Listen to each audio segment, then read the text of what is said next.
conference schedule.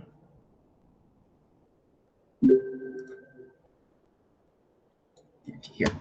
So for today, we will have Dean Vasco to give the welcoming remarks, and then afterwards, we're going to ask Dr. Cariño for an opening message. But in the event that Dean Vasco isn't here, we're going to switch that. And then afterwards, we will have Dr. Joel Sagud to give the first keynote lecture. The title of his lecture is Faith and Reason and the Mission of a Catholic University.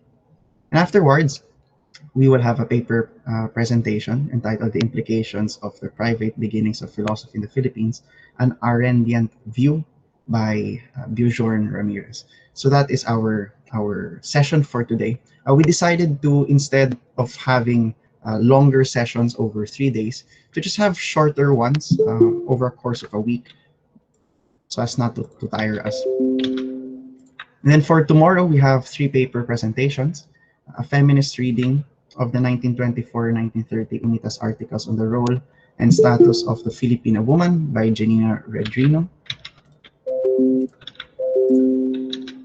Reconfiguring the religio-therapeutic significance of Santiguar into a philosophical language of critique by Victor John Loquias. Christianity and the Filipino ideology, the teachings of the church as applied in Salvador Araneta's Bayanikasan by Wogi Pakala. And then on Wednesday, another keynote lecture to be given by Dr. Ryan Mabolok entitled The Radicalization of Politics in the Philippines, followed by 2 paper presentations, Localizing Prudence in the Capital Punishment of Aquinas and the Death Penalty in the Philippines by Mar Floren de Vera. And then the next is Christianity, Politics, and the Problem of Will by Joshua Cedric Gundayao. On Thursday, we have 3 paper presentations, The Relevance of the Concept of God and the Building of a Truly Filipino Communities of Faith by John Neil Perfesio, The Call Event by Marvin Einstein Mejaro, and then Sloterdijk and Interreligious Dialogue Against Extremist Reason, a polemic for 500 Years of Christianity by yours truly. And finally, on Friday, just to remind you, we'll begin at 4 p.m. on Friday, not 6. So from 4 p.m. onwards, the first is Levinas's Ethics as a Primordial Principle in Interreligious Dialogue by Jaino Habonillo. And then our final keynote lecture entitled Negotiating Christ, Devotion to the Black Nazarene and 500 Years of Christianity by Dr. Mark Calano. Okay, so we have Dean Vasco with us now. Without further ado, let us listen to Dean Vasco for the welcome remarks.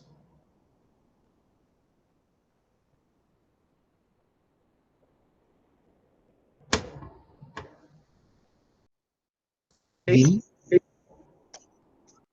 Am I clear?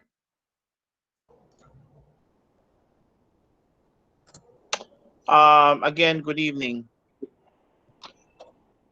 For 500 years, Christianity has continued to influence the development of Filipino culture, history, politics, and socio-economic domains of the Filipino Lebenswelt. It has shaped the Filipino Volksgeist throughout the centuries, and one cannot simply ignore these very significant contributions that continue to exert influence and impact to the Filipino mind or consciousness. Through the introduction of Christianity comes with it the introduction of Western idea of higher education that we continue to follow and enjoy until the present. University education was introduced through the various religious orders that paved the way for the European fashioned higher education system. And many of these institutions still continue to contribute in the development of our intellectual landscape and has remained a veritable partner of the state for nation building. Some of these institutions still exist today. The Ateneo de Manila University, the University of San Carlos, Colegio de Santa Rosa, Colegio de Santa Isabel, Colegio de San Juan de Letran, and of course, the venerable, the Pontifical and Royal University of Santo Tomas. In the wellspring of these educational traditions, the Filipino intellectual life flourished through the centuries. While many other institutions established are now defunct, such as the University of San Ignacio, Universidad de Pontificio de Manila, Colegio de San Ildefonso, they also contributed to the Filipino intellectual landscape during their respective operations from the 17th to the 18th centuries. What should be noted here is that higher learning was much very active even during the Spanish times. Contrary to the popular belief that education flourished only during the American occupation of the Philippine Islands, in fact, public education was greatly supported by Queen Isabella II. Thus, in 1865, the University of Santo Tomas acted on behalf of the government as a regulatory institution both for basic and higher education. All academic qualifications had to be reviewed by the University of Santo Tomas. Even the establishment of new schools had to be reviewed by UST. This even continued even until the end of the 19th century, although even beyond the end of the Spanish Empire, when Colegio de San Beda was established in 1901. Its early years had to be supervised by UST until said institution could already operate on its own around 1907. Yes, San Beda was affiliated to Santo Tomas for several years before it became totally independent. It is a testament of the high regard of the intellectual tradition that UST carries through the centuries. Many professors of other universities and colleges established in the early 20th century came from UST. Hence, it is regarded as the mother of all Philippine universities and colleges. Despite its ups and downs, UST remained a veritable stalwart of Christian Catholic education in the country. But despite that influence and institutional dominance in the past centuries, it never had or does not have the monopoly of education in the country, as evidenced by the other institutions that were also established during the early centuries and much later time. Despite the secularization of higher education during the American regime, one cannot ignore the dominance of Christian Catholic schools in the country today. Out of more than 2,000 higher education institutions, four remain at the global scene as the highly regarded institution of higher learning in the country today, namely the University of the Philippines, Ateneo de Manila, De La Salle University, and the University of Santo Tomas. Take note, three out of four top universities are Christian Catholic run institutions. In the QS survey of top universities, the said institutions continue to be in the Asian and world rankings. In the Times Higher Education Impact Rankings for Sustainable Development Goals in 2020 and in 2021, the three Christian Catholic institutions continue to place in the rankings. And when we refer to the field of philosophy, two Christian Catholic institutions were recognized as centers of excellence for philosophy by the Philippine Commission on Higher Education. First, in 1999. Second, in 2012. And the last in 2015, which until now is recognized as centers of excellence. One is in Katipunan Avenue and the other is at España Boulevard, thus mimicking the classic but constructive rivalry between the two prominent religious teaching orders in the country. From this vantage point, Christianity helped shape our life world, life systems, and our worldviews. Thus, I welcome and congratulate all participants, speakers, and organizers of this 5-day online conference. And I hope that the fruits of the intellectual exchanges will widen our horizon vermensum, or fusion of horizons, as Gadamer puts it, and that will further develop and contextualize our Lebenswelt or life world, informing our Weltanschauung or worldview, as Jürgen Habermas succinctly puts it. Good evening and welcome to all. Thank you. Oh, for that, Dean Vasco, I felt it was very, very confidential. Go for that again. Now, may we call on Dr. Jovi Cariño po for the program lead of the philosophy cluster of the graduate school and the department chair of philosophy for the opening message. Dr. Jovi.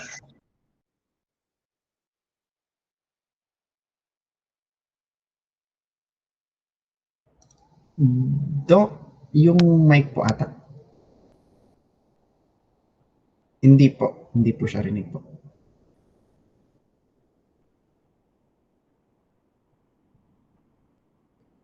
Sige po, Doc.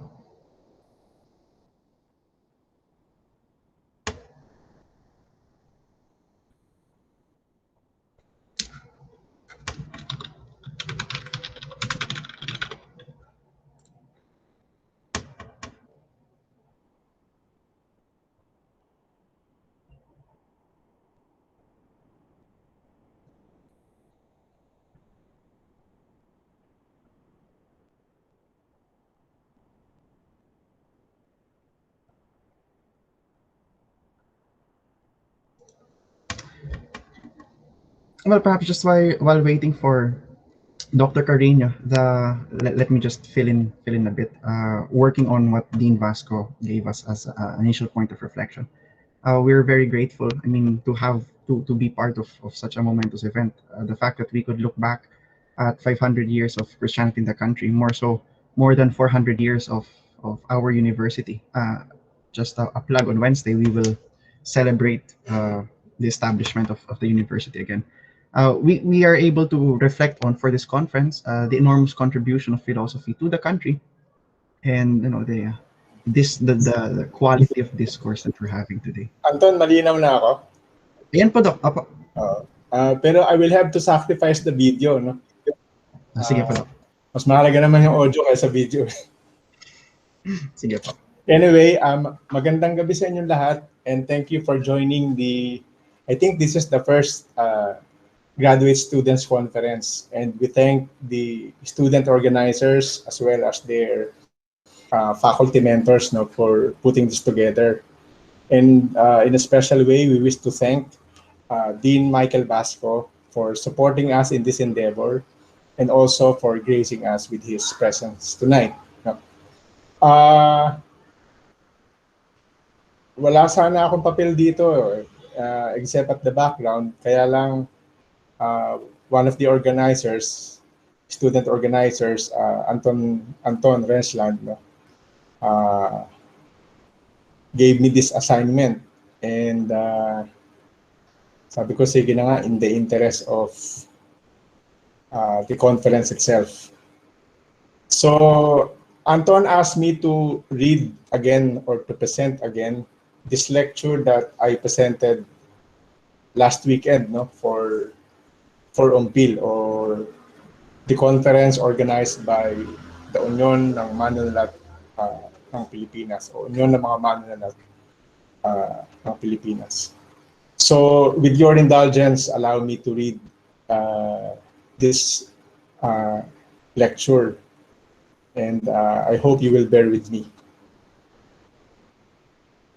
Ang pamagat ng panayam ay gunita ng nakalipas na 5 siglo.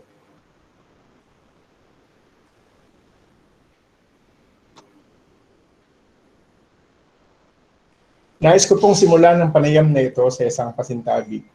Ako po ay isang karaniwang mambabasa lamang ng panitikan. Hindi po ako eksperto at lalong hindi bantog na manunulat. Kung meron man pong isang hibla na nag-uugnay sa akin sa literatura, ito ay walang iba kundi ang hangad kong pag-aralan pa ang Pilipinong kalinangan at ang mga nasusulat na himaymay ng ating kamalayan. Sa panayam pong ito, nilalapitan ko ang panitikan mula sa lente ng aking akademikong disiplina, ang filosofiya. Bilang isang akademiko, naniniwala po ako na may papel ang filosofiya sa paglinang ng madlang diwa. At sa gawain ito, kailangan ng filosofiya na higit pang lumapit sa panitikan upang mas epektibo nito itong magampanan. Ang ganito pong pananaw na nagtuturing sa filosofiya at panitikan bilang magkatuwang na daluyan, ang gagamitin kong giya sa pagtukoy ko sa temang iniyata sa akin, ang mga wika ng kalayaan. Ilalahad ko po ang aking refleksyon sa konteksto ng paggunita ngayong taong ito ng pinakamalakisanang pagdiriwang para sa Simbahang Katolika sa Pilipinas, ang 200 anibersaryo ng pagdating ng Kristyanismo sa bansa. Nais ko pong magsimula sa mga tanong na sumagi sa isip ko bago pa dumating ang Marso 2021. Kung anibersaryo ito, paano kaya ito gaganapin? Maging gaya kaya ito ng masiglang pagdiriwang ng isang kaarawan? O makakawangis kaya ng malumbay na paggunita ng isang namatayan? Dalawa sa makatwid ang mukha ng anibersaryo. Posible itong maging pagbubunyi sa naging simula o mahapding paglungkati sa dating narito bago mawala. Buwan ng Marso, 500 taon na ang nakalilipas nang dumaong sa baybayin ng humunhon ang mga Europeanong konkistador sa ilalim ng pamumuno ni Fernando Magallanes. Sinasabi ng mga historiador na hindi talaga ang ating mga isla ang tungo ng mga dayuhang mandaragat. Ang tunay na pakay daw nila ay ang Molucas kung saan pinaniniwala ang galing ang hanap nilang mga espesya. Batid na ng marami ang mga sumunod na nangyari. Lumipat si Magallanes sa Cebu at doon, dahil marahil sa hubris o manipulasyon ni Raha Humabon, napas lang siya sa engkwentro sa Mactan ng mga mandirigmang kasapi ni Lapu-Lapu. Ngunit hindi rito natapos ang hangad ng mga Europeyano na marating itong silanganing kapuluan. Sa kabila ng maligim niyang sinapit, 10 ng kanyang mga kasama, higit na marami pang ekspedisyon ang pumalit kay Magallanes at tumawid ng dagat Pasipiko papunta rito. Hindi na espesyal lamang ang naging pakay nila, naging puntirya na rin ang pagpapasailalim ng kalakhan ng mga isla sa kapangyarihan ng Espanya. Kadigit ng kampanya para sa pagtatatag ng imperyo ay ang pagpapalaganap ng Kristyanismo. Ang supling ng pagninig na ito ng espada at krus ang sa kalaunay tatawaging Filipino. Tila napakadaling ikwento kung ganito nga talaga ang nangyari, ngunit alam natin na hindi naging ganito kasimple ang lahat. Sapagkat sa bandang huli, sila mismong nagbigay sa atin ng katawagang Filipino at Kristiyano, ang pipigil sa atin upang angkinin ang mga identidad na sa kanila mismo nagmula. Wala itong iniwan sa isang ama na namudmod ng tinapay sa kanyang mga anak upang pagbawalan lamang sila na ito'y isubo sa tagpo na ramdam na nila ang gutom at handa na kumain. Mapapatunayan ito kapwa ni Hermano Pule at Padre Jose Burgos nang tangkain nilang panindigan ang Kristiyano at Filipino bilang pagkakakilanlan para lamang maparusahan at mapaslang dahil tinangka nilang maging Kristiyano at Filipino alinsunod sa orihinal na adhikang kolonyal. Ang karanasan ni Hermano Pule at Padre Jose Burgos ay isa lamang sa salansan ng marami pang kontradiksyon na bumabalot sa ating naging kapalaran sa ilalim ng mga Kastila. Narong sabihin na tayo raw ay mga gapi ng dilim, samantalang sila mismo ang nagpiring sa ating mga mata upang hindi makakita ng liwanag. Naroong magparatang na wala raw tayong kalinangan, habang sila mismo ay nagpapakita ng asal at kilos na mas masahol pa sa taliwas. Naroong ituring tayong busabos, matapos kamkamin hanggang sa pinakakakaunti ang lahat ng ating pinagyaman. Sa simula pa lamang, lantay na ng kontradiksyon ang pagdating nilang nagmamalaki bilang ahente daw ng bagong sibilisasyon. Matatandaan na narating ng mga Kastila ang ating mga baybayin sa bungad ng modernong panahon. Kadalasang itinatambal ang salitang moderna bilang kabaliktaran ng barbarismo ng naunang panahon, ang ante-moderna. Sa konteksto ng kolonisasyon, tumutukoy ito sa pre-kolonyal na kalagayang dinatnan ng mga konkistador. Sa pananaw ng mga Europeyano, ang Europa ang sentro ng makabagong sibilisasyon. Sino man o anuman na malayo sa sentro, silang hindi nabibilang dito ay tahasang tinuturing na kaiba o tagalabas. Ang proyekto ng kolonisasyon ay gawing kamukha ng isang padron, ang moderna, Europeyano at Kristiyanong padron, ang lahat ng kakaiba. Upang maganap ito, kailangan nila tayong sakupin at disiplinahin para isakatuparan ang muling paglikha sa atin ayon sa kanilang imahen. Dito pumapasok ang nabanggit ko kanina na sapin-saping kontradiksyon na lumatay sa ating kasaysayan. Sapagkat sa kalaunan, sila na mga kinatawan daw ng modernidad ang siyang naging pangunahing balakid sa lakbay natin tungo sa modernidad. Sila na nagpakilala sa atin ng paraiso, ang mismong nagtulak sa atin sa bangungot na impyerno. Sila na umusig sa ating sinaunang barbarismo, ang naglunsad ng isa pang uri ng barbarismo na mas marahas, mas mabangis, at mas nakapanglulumo. Naniniwala ang pilosoper na si Walter Benjamin na ang barbarismo ay likas na kakawing ng sibilisasyon. Isang katotohanan nitong pinatunayan mismo ng ating sariling kasaysayan. Minarkahan ng taong 1521 ang pag-usbong ng isang sibilisasyong pinasinayaan ng ebanghelyo ng bendisyon at biyaya sa sino mang handang sumampalataya sa ngalan ng Ama, ng Anak at ng Espiritu Santo. Hindi magtatagal, matatalupan ang kabanalan ng pasinayang ito at mapapalitan ng lambong na madilim na ulap na tatabing at papawi sa ating gunita. Marami ang nadagdag sa atin dahil sa kolonyal na sibilisasyon. Ngunit mahirap sabihin kung kasing halaga ito ng mga nawala dahil sa lagim ng kakambal nitong barbarismo. Nakapaloob sa makatuwid sa kasaysayan ng Kristyanismo sa bansa, ang tirintas ng mga salaysay ng mga pinsalang dapat nating ipagluksa. Tampok kung hindi man nangunguna sa hanay na ito, ang paglaho ng ating gunita. Gaano ba kahalaga para sa isang bayan ang pinagsaluhang gunita? Matatandaan natin na halos lahat yata ng mga klasikong teksto ng panitikan ng mga sinaunang sibilisasyon ay hango sa o salamin ng gunitang tinuturing nilang kanila.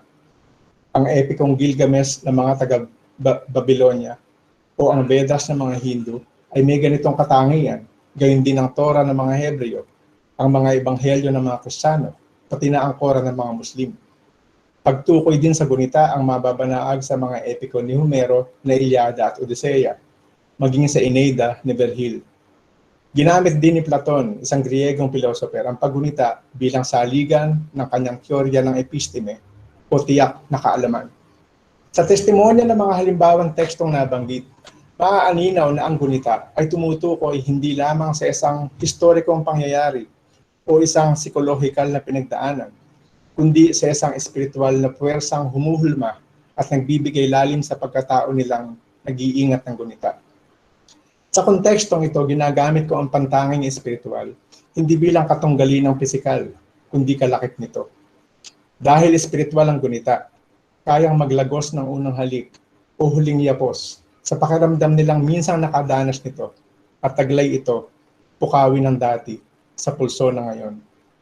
Nais kong isipin na ganito rin ang udyok ng gunita sa muni ni Dr. Jose Rizal na nagpasya siyang italaga sa alaala ng tatlong bayaning pari, Padre Mariano Gomez, Padre Jose Burgos, at Padre Jacinto Zamora, ang kanyang pangalawang nobela, ang El Filibusterismo. Sa paglingon sa gunita ng tatlong martir, ang adin ni Rizal na pukawin ang dati sa pulso na ngayon. Dalawang bagay ang posible nating mababanaag dito. Una, nais ni Rizal na patingkarin pa ang halaga ng sakripisyo ng tatlong tao sa pambala ng kamalayan. Ikalawa, nagpasya siyang gawin ito upang agapan ang pangalib ng paglimot na sa simula pa lamang ay inihasik na ng mga misyonero laban sa pambayang gunita. Ang ating kasaysayan at ang kasaysayan ng mga sinakop na bansang gaya natin ay hinulma sa hubog ng gunita at sa sapilitan nitong pagkawala. Sa isang banda, hindi natin masisisi ang isang gaya ni Pedro Paterno sa tangkanyang papanumbalikin sa kanyang nobelang Ninay ang larawan ng tradisyon at kulturang unti-unti nang pumupusyaw sa kanyang imahinasyon at sa alaala ng kanyang mga kababayan. Ganito rin ang adhika ni Jose Rizal nang repasuhin niya ang Sucesos de las Islas Filipinas ni Antonio de Morga at lapatan ito ng anotasyon. Nais niyang bakasin ang anino ng isang malayong lumipas sa panulat ng isang dayuhang nakasaksi nito, ngunit hindi ito natagpuan. Maaalala na sa mga unang yugto pa lamang ng pagdating ng mga konkistador, hindi na nag-aksaya ng panahon ng mga misyonero sa paghagilap ng mga palatandaan ng ating katutubong kamalayan upang sa unay sinupin ito, pilatisin, bago tuloy ang itaboy sa kasukalan ng paglimot. Saksi sa kabanatang ito ang mga sinaunang diksyonaryo na nilikha at nilathala ng mga fraile. Sa unang tingin, mapapabilib ang sino mang susulyap sa pagsisikap ng mga misyonero na tipunin, pag-aralan at organisahin ang mga wika at mga gamit ng wika na dinatnan nilang laganap sa mga katutubong pamayanan. Bukod tanging halimbawa nito ang Arte y Reglas de la Lengua Tagala ni Fray Francisco Blancas de San Jose na tinuturing na pinakauna at isa sa pinaka-autoritatibong sanggunian ng wikang Tagalog sa panulat ng Kastilang Fraile mula nang ito'y malathala noong 1610. Sa mga kamay ni Blancas de San Jose, tila nagkaroon ng hulmahan ang ating mga salita at nabigyan din ng giya ang ating komunikasyon sa tulong ng gramatikang nagsilbing panuntunan ng kaisipan at talastasan ng ating mga ninuno. Hindi kaagad mahahalata dito ang impit na karahasan na nakapaloob sa dahan-dahang pagkawala ng kinagisnan at nakasanayan, kapalit ng bagong dating at napapanahon. Sabay sa palaganap ng mga diksyonaryo at mga aklat, gramatika, ang ating walang kamalay-malay na pagpapasailalim sa isang makapangyarihang naratibo na sapilitang magpapaniwala sa atin na ang wika ay posible lamang magkabisa kung magsisilbi itong daluyan ng iisang salita. Ang marami at hiwa-hiwalay para sa mga fraile ay isang karamdaman na mahihilom lamang ng pagsanib sa iisa. Sa pagsisikap nila na iwaksi ang sumpa ng Babel, nalimutan nila na ang pagkakaiba at pagkakaiba-iba ay biyaya ring galing mismo sa Pentecostes. Nagkakasundo ang mga lingwistang misyonero sa paniniwala na ang mga wikang meron tayo ay isang sisidlang hindi karapat-dapat sa iisang salitang ipinapangaral nila. Kailangan itong linisin, kinisin, at sa kalaunay baguhin na siyang taal at literal na kahulugan ng salitang konversyon sa Kastila at Latin. Sangkot sa malawakang pagbabagong ito, batay na rin sa mga pag-aaral ng mga pambansang alagad ng sining at scholar, gaya nila Profesor Bienvenido Lumbera, Profesor Virgilio Almario at Profesor Vicente Rafael. Hindi lamang ang pantig o baybay ng wika, kundi pati na rin ang kahulugan at gamit nito, kabilang na ang pagtula, bugtong, sawikain, pagdarasal, pagturing sa mundo at pagkilala sa sarili. Laman ng mga misyonerong diksyonaryo, ang mga salitang pinili at piniling ilahok ng mga fraile. Walang nakakaalam kung ano-ano at ilan ang mga salitang hindi napabilang dito. Katulad ng maraming elemento ng ating pinagmulang tradisyon at kalilangan, mahirap ng hanapan ng lunas ang ating pagkawalay sa kanila. Ang isang bayan na pinagkaitan ng gunita ay ulila ng kanyang simula. Isa itong bihag sa loob ng muog na ligid ng tandang pananong. Ang kanyang pag-iiral ay walang patlang na paghahanap. Ang kaluluwa niya ay isang kalawakan ng hindi mapanatag na paghahangad.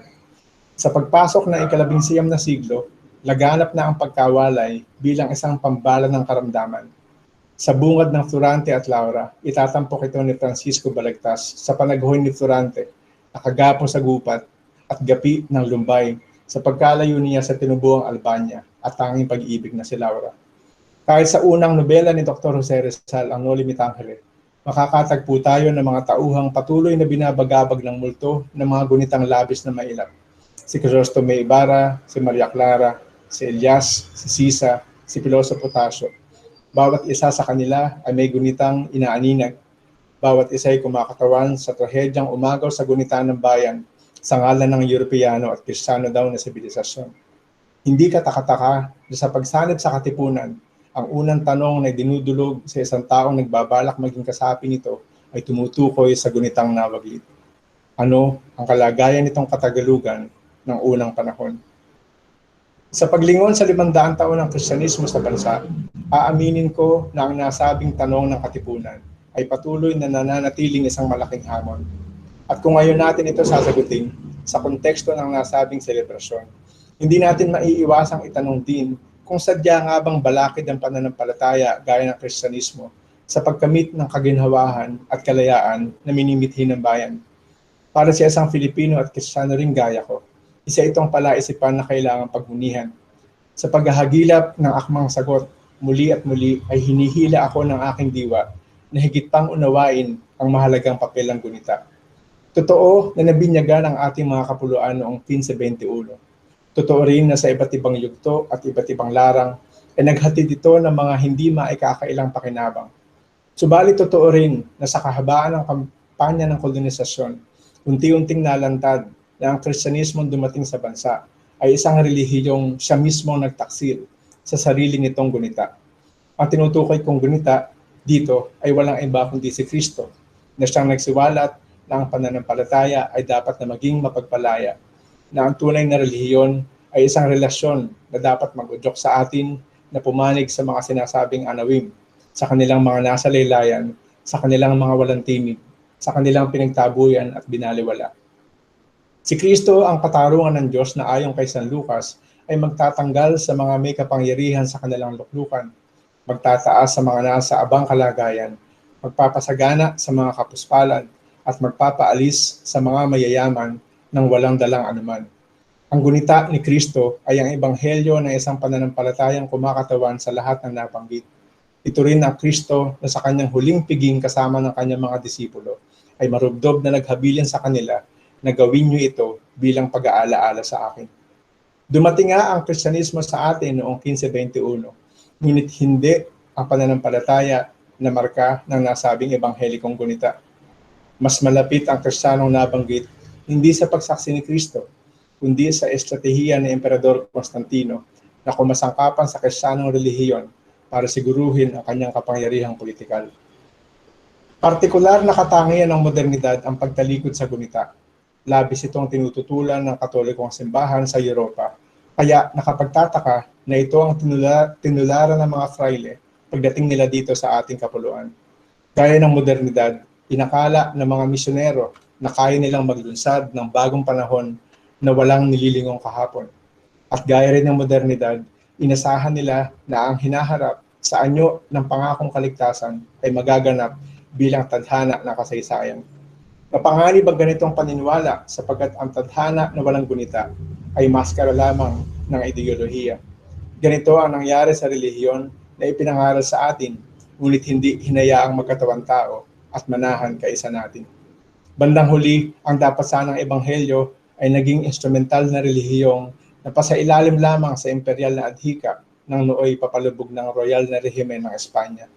Sa ganang akin, ang tamang timbang ng relasyon ng kalayaan at pananampalataya ay nakasalalay sa wastong timpla ng ating gunita. Mahalaga sa makatuwid ang papel ng humanidades, katulad ng panitikan at filosofiya, sa pagkilatis ng ating pinagmulan at sa pagbibigay ng mga bagong insentibo upang lumingon at lumaya. Ang kalayaan, ang tunay na kalayaan, ay hindi magaganap kung hindi natin ito kayang gunitain kapara ng simula. Katulad ng kaligtasan, hindi ito pangyayaring kusang madaratnan pagliwayway ng bukas. Karanasan itong masasalubong natin sa bawat pagtunton sa bakas ng lumipas. Maraming salamat po sa pagtsatsaga at magandang gabi. Okay, maraming salamat po, Doc Jovi. Thank you po for that. Para po sa lahat, what Doc Jovi read to us was his presentation po sa huling pagpupulong ng UMPIL. It was what he presented to the recent gathering of UMPIL, Union ng mga manunulat sa Pilipinas, that the annual summit was open to everybody, and they shared it via Facebook and the other official platforms of the organization. So thank you po, Doc Jovi, for that initial reflection. So far we have already a lot to ponder on, and now it would be time to move on to our first keynote lecture. But first, I hope you allow me to read just some important reminders for our conference. So firstly, this conference is open to the public. We have been sharing the registration link, and we do not require any, sorry, not the registration link, the conference link. We do not require any pre-registration. Number two, please just make sure to keep your microphones muted throughout to avoid any unnecessary distractions, because because the sessions are recorded. And we would discourage you from keeping your videos on so as not to consume too much bandwidth allocation. Third, each day has a designated moderator or designated moderators for others who will monitor the time allotted for each speaker and to sort out the questions or comments during the discussion portion. For keynote lectures, we have a maximum of 1 hour, 40 to 45 minutes for the presentation, and the remaining 15 to 20 for the discussion. While for graduate paper presentations, we are planning to just have a maximum of 30 minutes, 10 to 15 for the presentation, while 15 to 20 for discussion. So we're hoping for more discussions than the actual presentation. Number four, questions and comments will be entertained by the chat box. The moderators will be the ones who will assist the speakers by reading the questions and comments. Please note that not all can be entertained. Should there be, though, a more focused question or something similar, the book of abstracts contains the email addresses of the speakers and the organizing committee members. You may contact them directly. Fifth, please be reminded that the entire conference is recorded. We expect that you observe respect and professionalism in treating the speakers, moderators, and participants. Please refrain from flooding our chat box with unnecessary remarks. And if at times it becomes a bit too rowdy, we reserve the right to kick you out of the session. Six, we will give certificates after the entire conference. Towards the end of each day, we will make available the link for an evaluation form for that particular session. You must attend at least 3 sessions or days to receive a certificate. Please be reminded to use the same email address to which we will send the certificates in answering all of the evaluation forms. And please, we're requesting you to please use the same name, because we'll ask there what name you wish to be written on the certificate. So please use the same name and the same email address. And lastly, please like and follow our Facebook pages to be updated with the conference and for future events. So you can just search it on Facebook. So you have Lectio, Graduate Journal of Philosophy, and Society of Tomasian Graduate Students of Philosophy. Thank you very much. Without further ado, let me introduce our first plenary speaker. Dr. Joel C Sagud completed his doctorate in philosophy from the Graduate School of the University of Santo Tomas in 2015. He also holds a bachelor's degree in sacred theology from the UST Faculty of Sacred Theology and a diploma for post-baccalaureate teachers education from the Polytechnic University of the Philippines. He currently teaches theology courses in the University of Santo Tomas through his affiliation with the Institute of Religion, and he also lectures philosophy courses to ecclesiastical faculties where he serves as faculty secretary. His research interests are in the area of Catholic social thought and moral, political, and social philosophy. Without further ado, we welcome Associate Professor Joel Sagut with his presentation, Faith and Reason and the Mission of a Catholic University. Gandang gabi po. Allow me to share lang po muna my slides. Thank you, Sir Anton.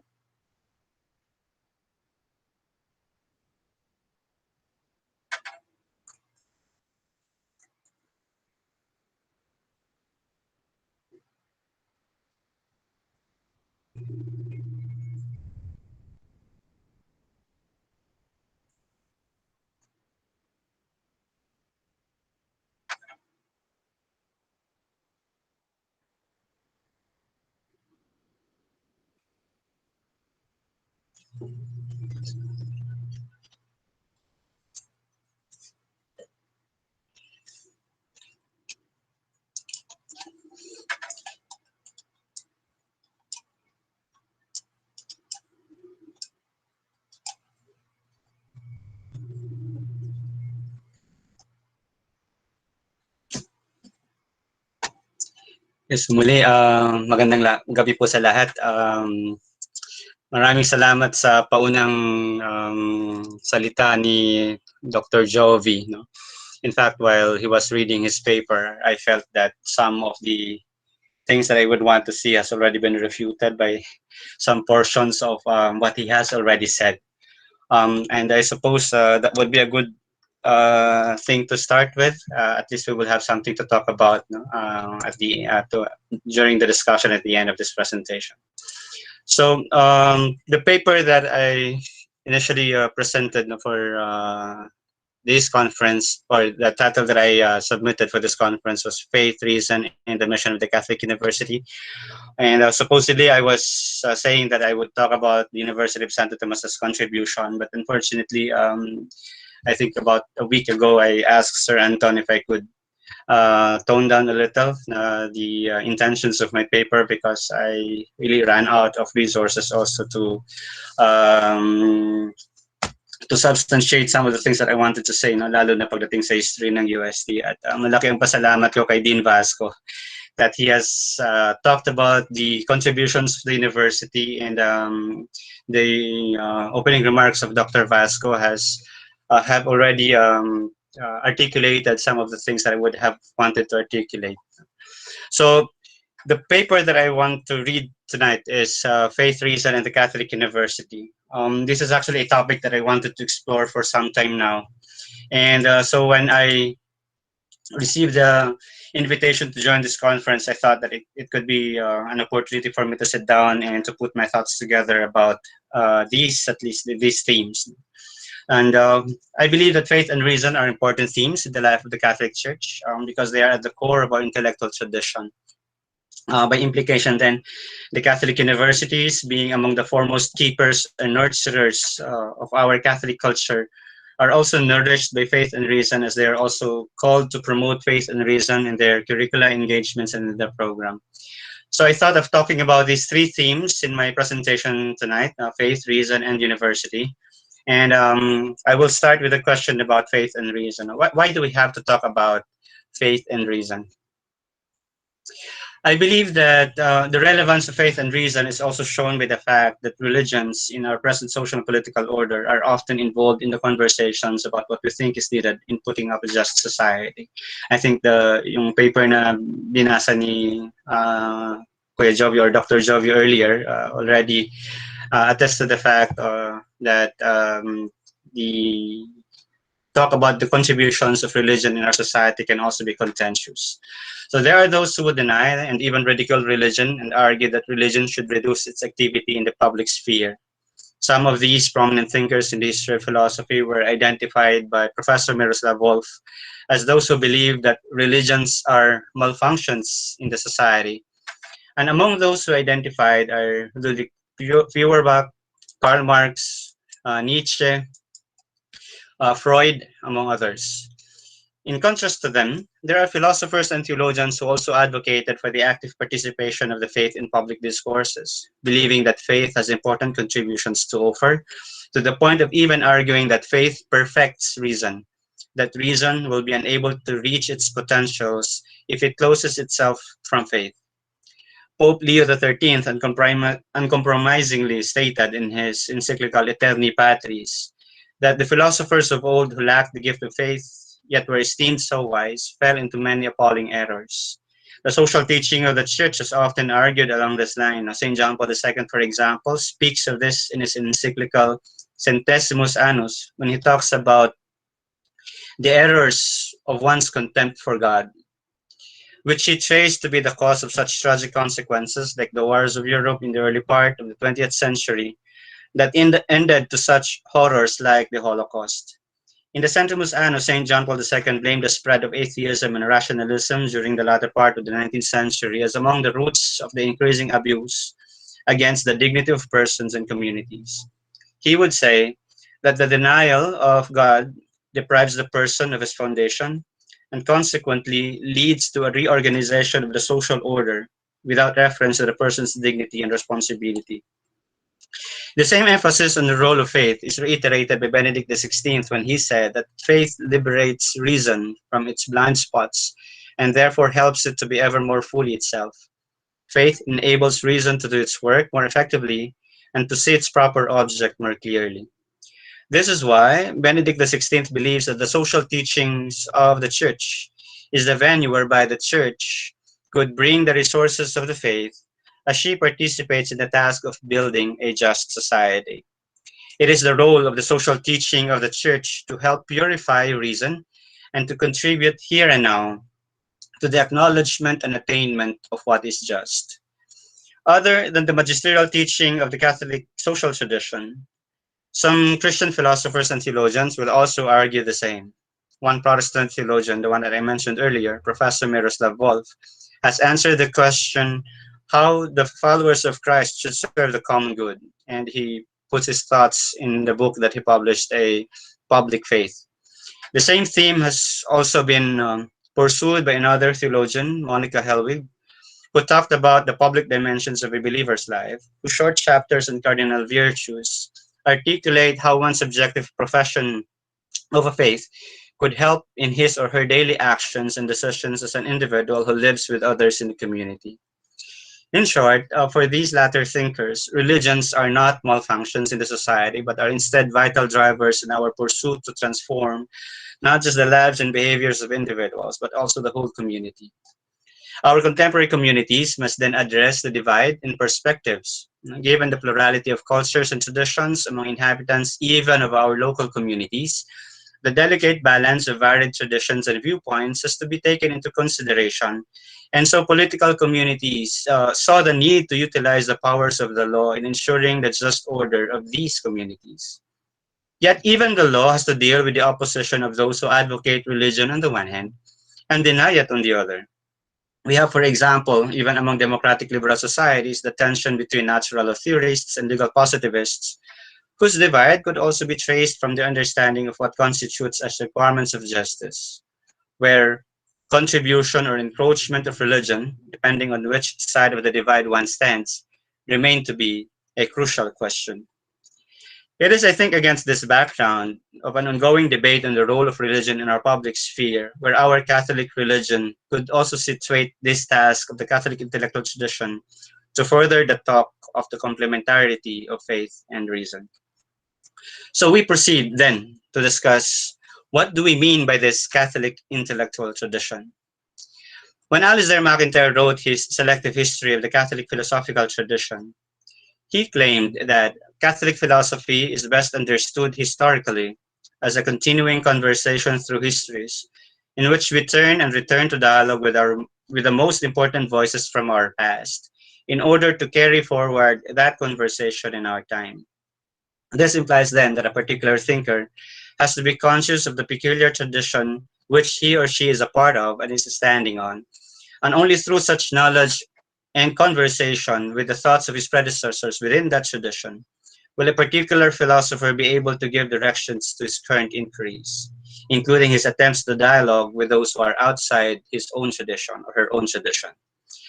This insight has come to be known in many literature as MacIntyre's insistence on tradition-constituted inquiry, the resulting reason of which can then be also called as tradition-constituted rationality.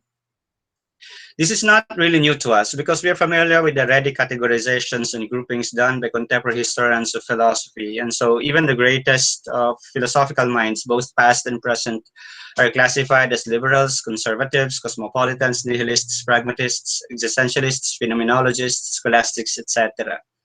We know the tendency to read our philosophers with these classifications at the background or groupings at the background. But our tendency to do this also speaks of the fact that every thinker is part of a wider tradition, and the more popular amongst them are often taken as either the pioneers or the strong representatives of these traditions. Many of them, however, resist the categorizations, Nietzsche most notably among them. But if they are the trailblazers who carve their own path, their writings would subsequently inspire several students so that philosophical systems are later named after them as Nietzscheans, Freudians, Kantians, Thomists, Heideggerians, etc. I believe that this tendency simply affirms the claim that as thinkers, or at least as aspiring thinkers, we all begin as students of a particular tradition, where such tradition hones us and brings us up to become the thinkers that we have become, even if one or two among us, especially the more gifted, would succeed in carving their own path in the evolution of ideas. My argument here then is that we are products of a certain tradition, and for the most of us rather, we remain to be members and representatives of such tradition. And by being so, we adopt the perspectives and points of view that have settled in those traditions. So much so that our utterances can be correctly interpreted via the tenets of those traditions. I take this to mean then that there is nothing peculiar with the admission that I belong in a Catholic intellectual tradition, a philosophical tradition that in its very nature affirms the openness of reason to the truth that has been accepted by faith as revealed. Every reason begins with being informed, and it does not make a Catholic mind less reasonable if it admits the resources it finds in the revealed truths of the Catholic religion. Contrary to the likes of Heidegger then, who would claim that Christianity, the Catholic Church in particular, could have its own philosophy. Then Heidegger denies that, and so um, Heidegger would say that Christian philosophy is a square circle and a misunderstanding. And contrary to Heidegger, we could say that Christian philosophy is not necessarily a square circle and is not a misunderstanding. Reason is operative in Christian philosophy. In fact, the reason nurtured in Christianity is broader and more comprehensive than the reason accepted by modernity. This is a point emphasized by Benedict XVI in his speech at the University of Regensburg that has become controversial because the Pope was accused of assaulting Islam when he quoted the line in the seventh conversation between the Byzantine Emperor Manuel II Palaeologus and an educated Persian, which says, "Show me just what Muhammad brought that was new, and there you will find things only evil and inhuman, such as his command to spread by the sword the faith he preached." Though marginal to the intentions of the speech, this line has caused anger among several groups of the Islamic faith, and Benedict has repeatedly clarified, rather, that the quotation was never meant as a critique to Islam, but was intended to introduce his argument that every expression of faith has to be in itself rational, as he emphasized the conclusion of the emperor, which says, "Not to act with logos is contrary to God's nature." In the same speech, the Pope has also argued that the biblical tradition emphasizes the revelation of God, and he further describes this as analogous to the Greek philosophers' first attempts to transition from the world of myths. Benedict XVI says that the mysterious name of God, rather, revealed from the burning bush, a name which separates this God from all other divinities with their many names, and simply asserting being I am, already presents a challenge to the notion of myth, to which Socrates' attempt to vanquish and transcend myth stands in close analogy. We, moreover, know that in the Christian tradition, the Judaic understanding of God's revelation is even perfected in the doctrine of the Incarnation that identifies Christ as the Word. And later, in Jesus' pronouncement, saying, "I am the way and the truth and the life, no one comes to the Father except through me." I think Dr. Jovi's uh, talk earlier or speech paper earlier has already spoken about this. That the use of reason has always been upheld in the Christian tradition is emphasized also by Pope Leo XIII in the Aeterni Patris when he said, "Whence it clearly follows that human reason finds the fullest faith and authority united in the Word of God. In like manner, reason declares that the doctrine of the gospel, rather, has even from its very beginning been made manifest by certain wonderful signs, the established proofs, as it were, of unshaken truth. And that all, therefore, who set faith in the gospel do not believe rashly, as though following cunningly devised fables, but by a most reasonable consent, subject their intelligence and judgment to an authority which is divine." In the Catholic intellectual tradition, the twin claim about faith and reason is consistently affirmed. It is claimed that on the one hand, faith without reason can be dangerous, and this has been the reason why Benedict inserted in his speech the above quotation. And on the other, a reason that closes itself from the resources of faith is limited and is prone to error. Leo XIII's Aeterni Patris substantially dwelt on this point, and in one instance he even says quite strongly that we know that there are some who, in their overestimate of the human faculties, maintain that as soon as man's intellect becomes subject to divine authority, it falls from its native dignity, and hampered by the yoke of this species of slavery, is much retarded and hindered in its progress toward the supreme truth and excellence. And he continues saying that for the human mind, being confined within certain limits, and those narrow enough, is exposed to many errors and is ignorant of many things. These rather strong lines would certainly raise the eyebrows of those who do not believe in any faith, but this at least also helps illustrate our point that the Catholic intellectual tradition does not only see faith and reason as non-opposed, but they are rather seen as complementary, even to the point of saying that faith frees and saves reason from error and endows it with manifold knowledge. We now then proceed to the next point of this paper, characterizing the relationship of faith and reason in the Catholic intellectual tradition. After having argued that the complementarity of faith and reason is at the core of the Christian intellectual tradition, and such complementarity does not destroy but rather upholds and even perfects the rationality of Christian philosophy, it becomes relevant to ask how this relationship between faith and reason should be characterized. It is here where we now turn to John Paul II's Fides et Ratio, which we treat as a summary of the history of that relationship, that is the relationship of faith and reason. John Paul II introduced the encyclical with the famous admonition, to know thyself, and he reiterates that this quest for self-knowledge is embedded in the heart of each of us, and our answer to this question will provide the direction we give for our life, inasmuch as it also colors our understanding of the reality in the world around us. As we often emphasize in the history of philosophy, both of the West and in the East, philosophy begins with a sense of wonder that is conditioned by our search for the knowledge of the reality around us. Then John Paul II would moreover say that our search for self-understanding is motivated and sustained by the truth that is beyond us. And it is only that truth which should provide meaning to our search for self-knowledge, because apart from such truth, and I'm quoting Fides et Ratio here again, individuals are at the mercy of caprice, and their state as person ends up being judged by pragmatic criteria based essentially about experimental data, in the mistaken belief that technology must dominate all. Benedict XVI also calls this as the truncated self-understanding of modern reason. In his Fides et Ratio, John Paul II argues that the defining theme of philosophy is the ultimate purpose of human existence. Since our self-knowledge necessarily involves the question about our end or purpose. More often, this question about the telos of our existence are not readily answered, but are discovered in history, in our personal history even, which means that the more we make sense about the reality around us in the here and the now, we too increasingly understand ourselves, and we slowly discover the directions that we are supposed to take.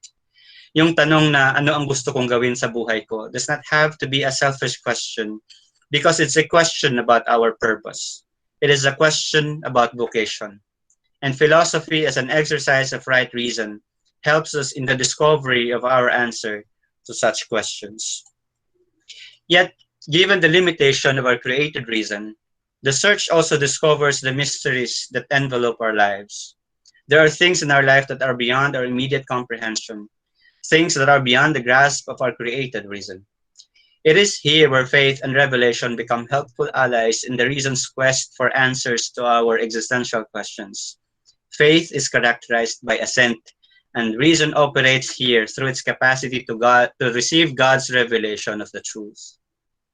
This is the reason why, in the Catholic intellectual tradition, we have become accustomed to the line, credo ut intelligam, I believe in order to understand. Because we agree that through the resources found in our faith, we discover the deeper meaning of the world around us, and especially the meaning of our existence. The cross is an important example of this, because sans our faith, without the faith, the cross means nothing but defeat.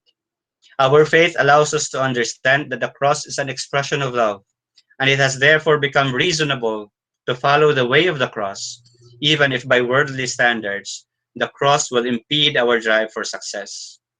Fides et Ratio, however, reminds us that the cross of Christ is the definite venue where we could see the mutuality of reason and faith. For with the assistance of faith, it, that is, reason, is capable of accepting the foolishness of the cross as the authentic critique of those who delude themselves that they possess the truth, when in fact they run it aground on the shoals of a system of their own devising. In the Catholic intellectual tradition, however, credo ut intelligam is reinforced by intellego ut credam. I understand so that I may believe. Leo XIII in the Aeterni Patris shows how the many contributions of the great theologians of the Church began with their desire to make the Christian truths comprehensible even to those who do not share the faith, including those who have distorted the contents of the faith in their heresies. Both the Aeterni Patris and the Fides et Ratio enumerated the great thinkers of the Church who made use of reason as a way to penetrate, even if imperfectly, the contents of God's revelation that has been received by a believer through faith. Their works are offered not just to make the faith more understandable for those who already believed, but even to convince non-believers that the Christian faith is in fact reasonable. Some of these great minds even took a personal journey of conversion to the faith through their recognition of the reason inherent in the Christian religion. Foremost amongst them are the lives of Justin Martyr and of course Saint Augustine. Both of them have dedicated their lives in search for the truth, and they only settled in their search when they found that they discovered the Christian religion. Fides et Ratio simply reminded us that believing is rational, not only because we make a rational choice when we decided to believe, but also because inherent in our human capacity to know is to investigate whether that which we know is true or not. And in fact, it becomes a deficiency of our human knowing if we do not know what, if we do not, rather, at some point in our finite existence, ask this important question about our human knowing. That is, whether the things that we know is true or not. So even a believer has this moment of doubt and questioning, which should not be taken as opposed to believing, but is rather a component aspect of our life as believers. Fides et Ratio again reminded us that within visible creation, man is the only creature who not only is capable of knowing, but who knows that he knows, and is therefore interested in the real truth of that of which he perceives. People cannot be genuinely indifferent. We cannot be indifferent, totally indifferent, to the question of whether the things that we know is true or not. For Saint John Paul, um, he announced that at the very start, he even announced rather at the very start of his encyclical that faith and reason are like two wings on which the human spirit rises to the contemplation of truth. I think this line is a very popular line. Fides et Ratio has, however, reminded us that this mutuality of faith and reason, while consistently upheld in the Catholic intellectual tradition, has suffered serious attacks towards the end of the Middle Ages, then to the height of modernity, and even down to our time. We have already argued at the start of this paper, and I think the corruption of faith and reason was also mentioned by Dr. Cariño in his paper earlier. We have already argued at the start of this paper the attacks that faith has received from contemporary crusaders of reason, particularly from the advocates of atheistic humanisms, who regard faith or who regarded the faith as alienating and damaging to the development of a full rationality. The attack to faith is also seen in the field of scientific research, where positivistic mentality took hold, which not only abandoned the Christian vision of the world, but more specifically rejected every appeal to a metaphysical or moral vision. Especially these two developments, atheistic humanism and scientism, these two developments have contributed to the changing perception of the role of philosophy in our society, and eventually ended with viewing philosophy as an autonomous discipline that should be shielded from the encroachment of faith. Unfortunately, according to Fides et Ratio, this has rendered philosophy impotent in satisfactorily replying to the fundamental existential questions of human beings, thereby contributing to the increasing marginalization of philosophy. Philosophy is reduced to nothing but a specialized discipline of those who have learned its jargons, and is reduced to a mere opinion of what it is that constitutes as meaningful in our human existence. Philosophy has lost its fascination to the truth, and has been reduced as mere instruments in humanity's quest to control the world around him. Philosophy has ceased to become receptive through its reflective listening of the revelation of God, but has rather become mere instrumental reason serving the caprice of the human person. It ceases to become the language of God's self-communication, but has rather become the rhetorical tool that controls the human other and the world.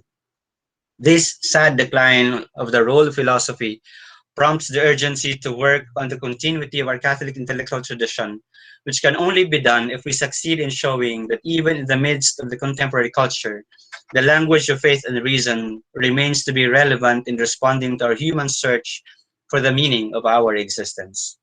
Fides et Ratio again reiterates that, deprived of what revelation offers, reason has taken sidetracks which expose it to the danger of losing sight of its final goal. Deprived of reason, faith has stressed feeling and experience, and so run the risk of no longer being a universal proposition. With this then, Fides et Ratio says that there are three stances of philosophy with regard to Christian faith. First, Fides et Ratio says that there is a philosophy that is completely independent of Gospel's revelation, which means that there is an authentic philosophy outside the Christian faith. This was the stance of philosophy prior to the birth of Jesus, and even by later religions that remained untouched by the gospel. Dulles explains that John Paul II is keenly aware that an autonomous philosophy cannot be self-sufficient, and so the journey of philosophy cannot be completed without faith. Both reason and faith are oriented to the truth, and so despite their distinct methods, they cannot be fully separate from one another. The second stance is Christian philosophy, which includes those important developments of philosophical thinking which would not have happened without the direct or indirect contribution of Christian faith. John Paul II is, however, quick to clarify that Christian philosophy does not intend to suggest that there is an official philosophy of the Church, and so he departed here from the almost exclusive tone of Leo XIII's official endorsement of Aquinas in the Aeterni Patris. This does not, however, mean that John Paul II ignores the contribution of Aquinas, because he too has offered a section on the enduring originality of the thought of St. Thomas Aquinas, and he mentions that in Fides et Ratio, paragraphs 43 to 44. Fides et Ratio has simply allowed the possible contribution of other philosophical views that flourished within the history of the Church, and includes under the umbrella of Christian philosophy all those important developments, I've read this already above, all those important developments of philosophical thinking which would not have happened without the direct or indirect contribution of the Christian faith. We could therefore say that Christian philosophy is found in both the method of inquiry and in its content. As a method of inquiry, it is pursued by the philosopher's humility to acknowledge the sense in which faith purifies and strengthens reason. And as a content, it includes such difficult themes as the personal God who created and sustains the world, the problem of evil, the suffering coupled with an understanding about the reality of sin, the reality of the human person as a spiritual being covering the subjects like human freedom, human dignity, and equality. These are among the important contents of Christian philosophy. Thirdly, there is the stance of philosophies. There's a stance which says, which talks about the philosophy's contribution in the science of theology. Philosophy aids theology both in articulating the truth of the faith in a language that is more universal, and even in critiquing and dialoguing with theology in order to confirm the intelligibility and the universal truth of theology's claims.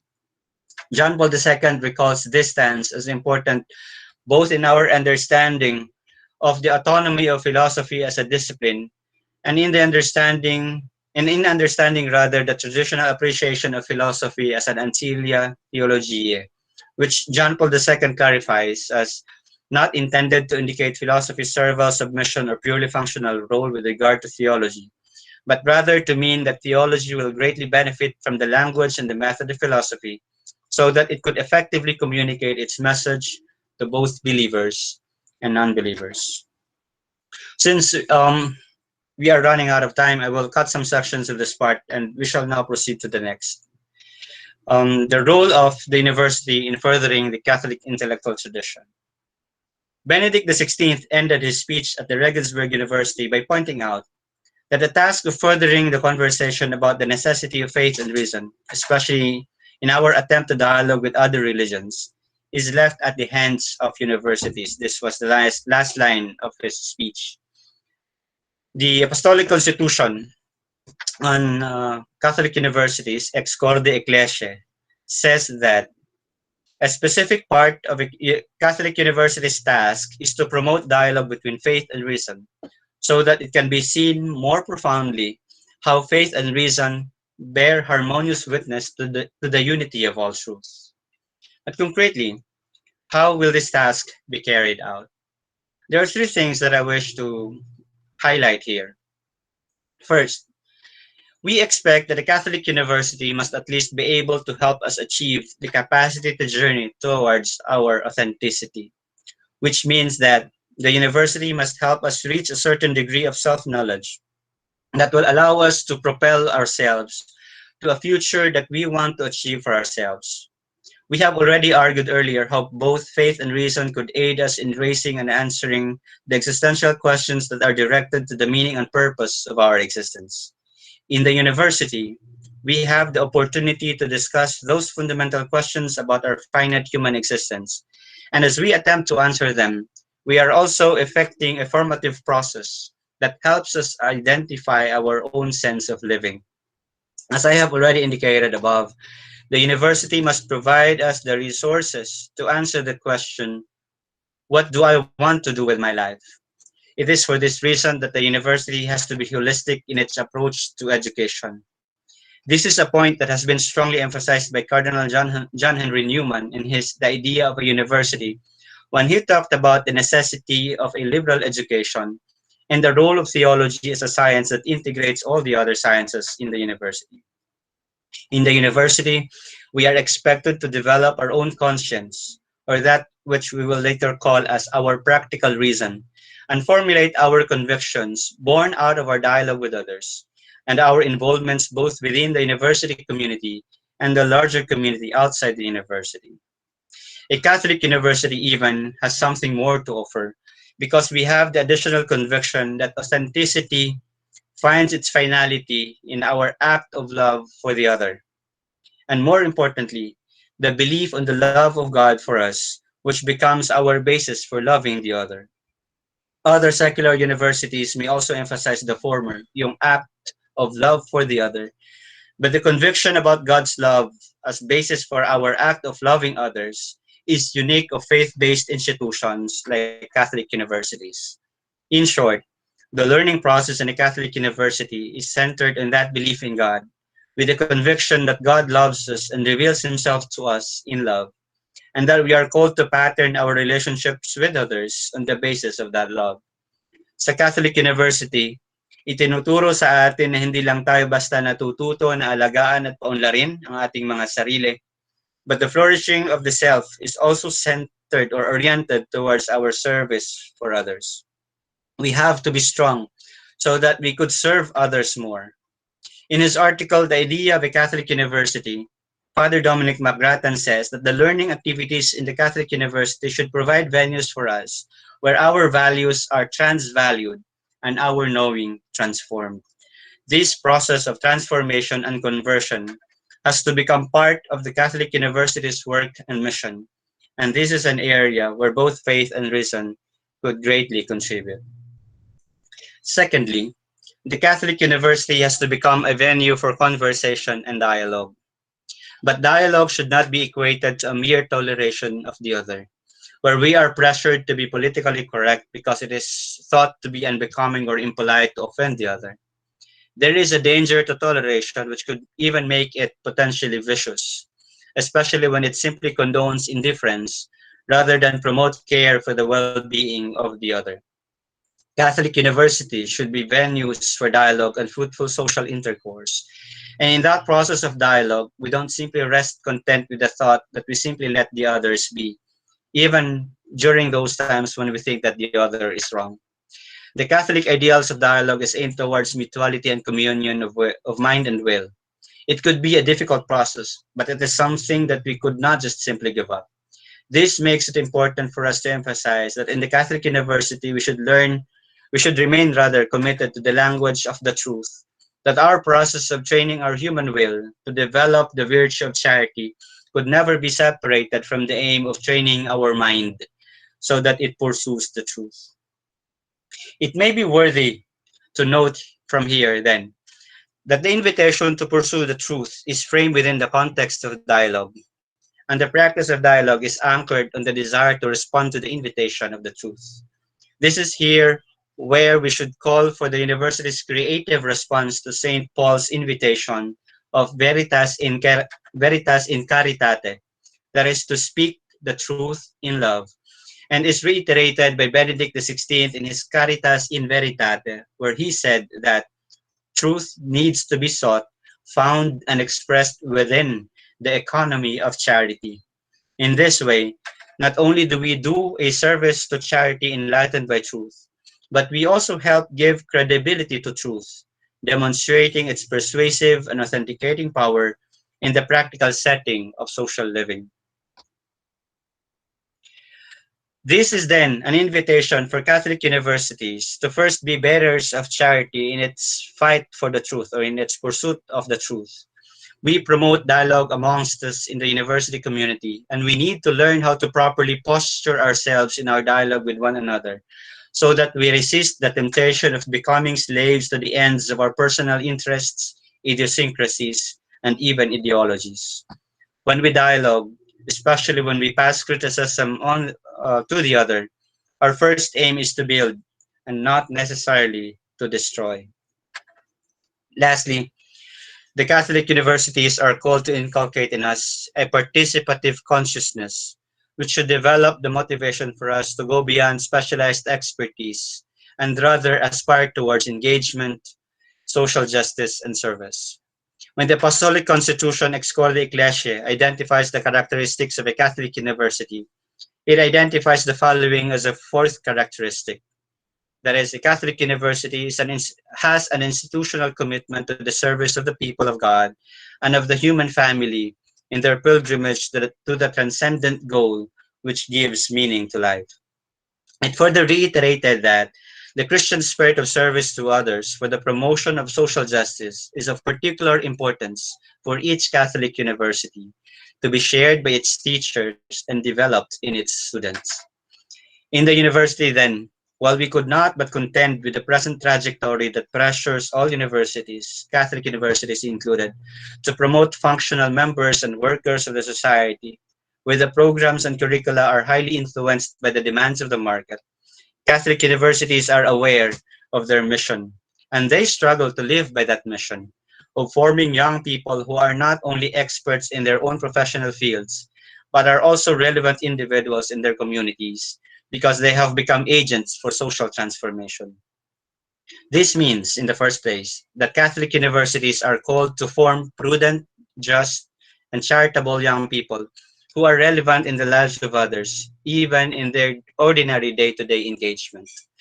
Pope Benedict XVI in his Deus Caritas Est talked about the need to develop our practical reason and admonishes that if reason is to be exercised properly, it must undergo constant purification, since it can never be completely free of the danger of a certain ethical blindness caused by the dazzling effect of power and special interest. We are hoping that our Catholic universities, in its continuing effort to uphold the ideals of faith and reason, would contribute towards this end. Knowing the pressures that confront Catholic universities and other Catholic institutions of higher education, we know that it is not at all easy to carry out those aims. Other than the internal challenges that include the training and preparation of personnel, especially the teachers, the crafting and formulation of quality and responsive programs and curricula, and the openness of the student body to receive formation towards these aims, among others. There are also external factors that can even threaten the identity and mission of contemporary Catholic universities. Alistair McIntyre said that most universities nowadays face the pressure of the standards used to measure their success. He provided three important indications of the success of a contemporary university: their prestige in research, their capacity to provide specialized and professionalized human resources and skills needed in an advanced capitalist society. These are the so-called values of neoliberals. And thirdly, their massive incomes, both from endowments due to their research and the school fees collected from students who are willing to pay even exorbitant fees in order for them to be counted among those who are being prepared in top schools of their chosen profession.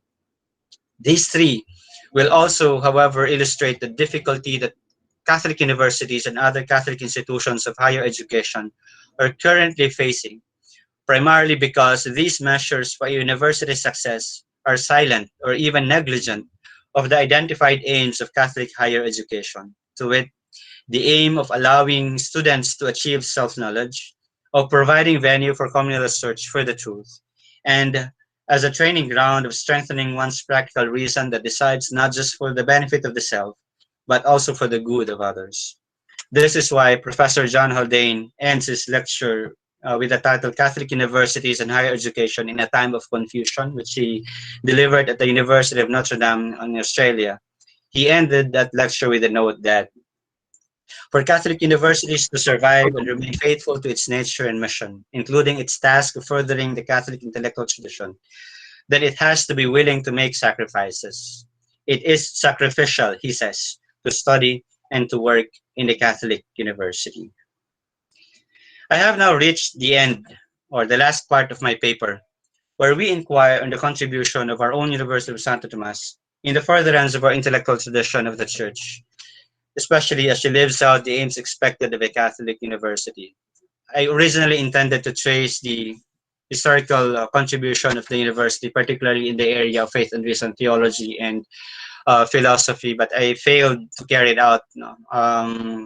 I hope you could pardon me for that.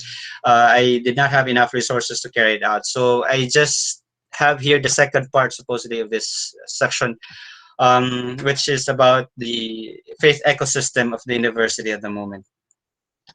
While I agree on the reading of Professor Alistair McIntyre and Professor John Haldane on the pressures that Catholic universities are facing globally, I could also say that working and even studying in the University of Santo Tomas and even in other Catholic higher education institutions in the Philippines is not necessarily a sacrificial gesture, understood at least in the sense that Professor Haldane used in his lecture.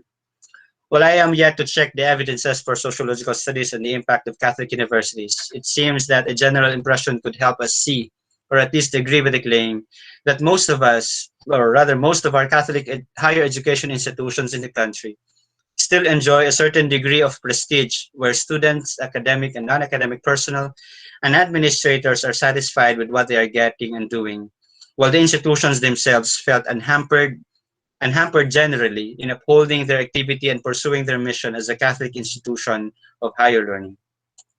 The University of Santo Tomas is especially blessed towards this end.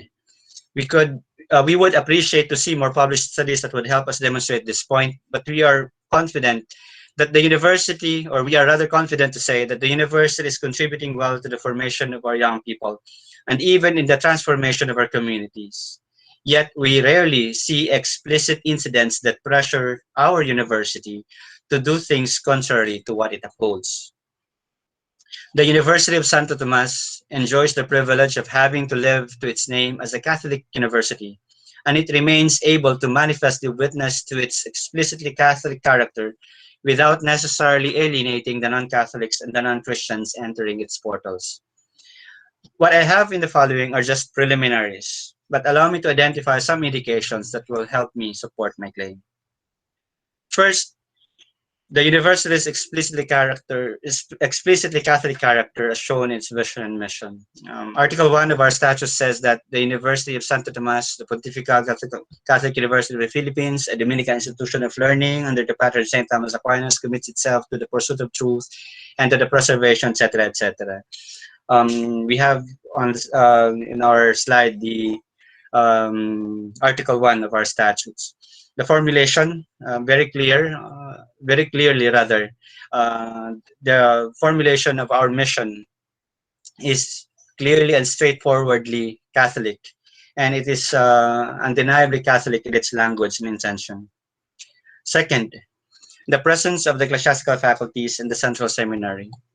We all know that the university began as a seminary college primarily aimed at providing instructions for those who are trained to the priesthood. Both our philosophical and theological studies in the university began during the foundations of the University of Santo Tomas, and they were in fact the first reasons why the university would have to be instituted. The ecclesiastical faculties of theology, philosophy, and even canon law have since their foundation continued to form young people, secular priests and seminarians, male and female religious, and even lay people. And many of their graduates are now serving several leadership positions, not just in the local church, but even abroad. These three faculties now serve as a center of ecclesiastical studies and formation in our region here in Asia, especially through their extension services of affiliation, aggregation, and incorporation that allow institutes of learning in our region to gain the recognition of the Holy See and to confer canonical degrees in the name of the University of Santo Tomas. Dean Vasco has mentioned about the affiliation of San Beda to UST in the past. And in fact, the same setup of aggregating, incorporating, and affiliating other institutions continue to be part of the extension services of the university. And we have some institutes of learning which are rather affiliated, aggregated, and incorporated in the ecclesiastical faculties. And by reason of such arrangements, they are able to grant canonical degrees and they gain recognition from the Holy See. In fact, the Institutes of Canon Law of the Catholic University of Korea is one of the recent additions to those institutions that are benefited by these arrangements. And I think this is one of the reasons why we could say that the University of Santo Tomas continues to serve the purpose of continuing the Christian culture or the Catholic culture, not just in the Philippines, but even in our region in Asia. Moreover, UST also houses the Interdiocesan Seminary of the Philippines, which is administered by the Dominican Friars of the Dominican Province of the Philippines. The Holy See confirms the resolution of the foundation of the Central Seminary as early as the 1927. Number 3, the promotion of pastoral ministry. Number 6, Article 6 rather, paragraph 2 of the Apostolic Constitution Ex Corde Ecclesiae commands that a sufficient number of qualified people, priests, religious, and lay persons are to be appointed to provide pastoral ministry for the university community. The university complies with this instruction through the Center for Campus Ministry and the Office of the Father Regents in each college, faculty, or institute, whose functions include the care of the spiritual welfare of the members of the faculty, of the students, and of the support staff. Other than the Center for Campus Ministry and the Office of the Regents, we also have the Office of the Simbahayan that continues to partner with an increasing number of communities where the University of Santo Tomas are able to both learn from them and to contribute to their process of self-realization through various means like instruction, infrastructure, projects, formation, catechism, etc. Number 4, recognition from her peers. I think Dean Vasco's opening remarks has clearly articulated this.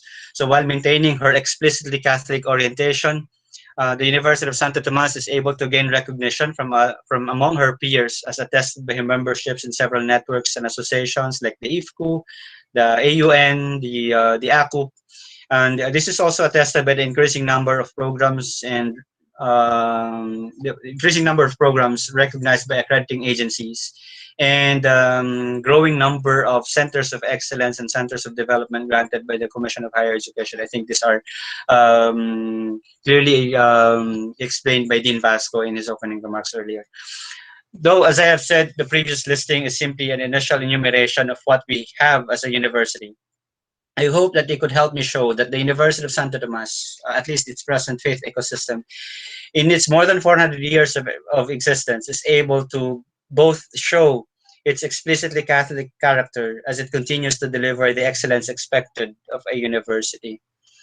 In other words, the university has succeeded with the help of the grace of God in contributing to the furtherance of the Catholic intellectual tradition, because it continues to attract students and even their parents to her own portals, because of the excellence of her curricular programs that prepare the students for their future profession and vocation, and also because of her explicitly Catholic identity, through which she continues to strive to form and strengthen the Catholic minds, or the minds of the young people, that would hopefully possess the practical reason along the line or the ideals of a Catholic, that will mature not only as a believer but also as a person. Lastly, we have our core curriculum and our research agenda. Our core curriculum refers to the 4 theology courses required in all baccalaureate programs of the university, in addition to the 36 units of general education courses, including the course on Rizal and the electives. I think 9 units of electives as prescribed by the state. I believe that our core curriculum is something that we should safeguard. And when I say to safeguard it, I do not only mean safeguarding from the diminution of the courses in the future, but also in ensuring that these courses are achieving the outcomes expected of them. We should not be wasting the opportunity to engage the students in conversation about matters related to life and faith. And our conversations and instructions in the classroom need to be done in the atmosphere of dialogue that is open to the method and content of both faith and reason. There's also a need to continue training ourselves as teachers. I am included among these teachers, so that we become ready and disposed to engage our students in those conversations. Moreover, we have a good core curriculum for our graduate studies. The courses in St. Thomas Aquinas and critical thinking, the philosophy of the human person, and the philosophy of values are good opportunities for us to expand the reach of faith and reason even to other disciplines. It is ideal then that the course plans for these prerequisite courses of our graduate programs are developed with the conscious end of framing them within the intellectual tradition of our university. Lastly, while our research directors are encouraging researchers to secure funding for their projects, research in the University of Santo Tomas still enjoys the freedom to identify, define, and pursue our own research agenda. Moreover, we keep our efforts to maintain the link of our research, so that research done in the university, while they cater to the demands of the industry and the wider community, our researches are also aimed at furthering our teaching in the classroom. There is no divide between research and teaching, and we hope that we will not create that divide. Unlike the experience of other universities outside the country, where research often takes the professor away from the task of lecturing for the undergraduate students. This was attested by Professor John Haldane in in the lecture that I mentioned earlier. We are happy and thankful that in the University of Santo Tomas, even the most prestigious among our professors find joy in teaching not just graduate students, but more importantly, the undergraduate classes.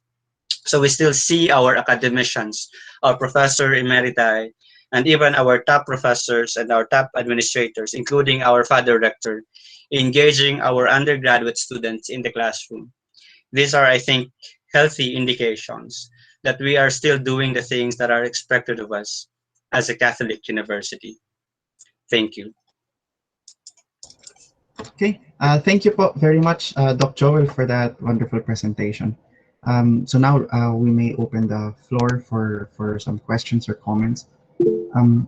I would want first to read, because Doc Pao has a rather lengthy a question here. Maybe I could help you read it. Again, just a reminder, we would appreciate it best if we could just type the questions so as not to, for us to save time rather. For Dr. Sagut, first, thank you, Doc Joel, for your talk. My concern is more of a clarification. Because you prefaced your talk with a reference to thinkers like Marx and Nietzsche, whom you associated with the view that religions are malfunctions in society.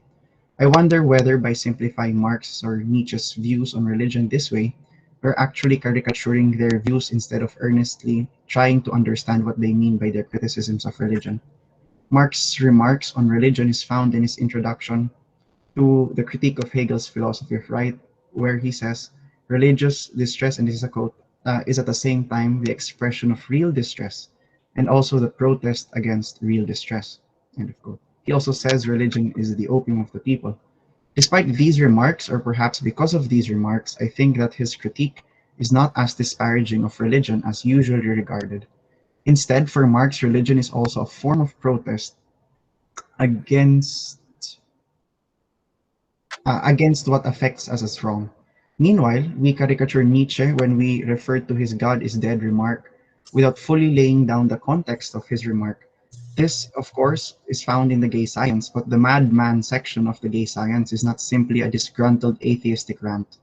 On the contrary, it is a kind of critical disclosure of how modern humans have been behaving and leading nihilistic lives.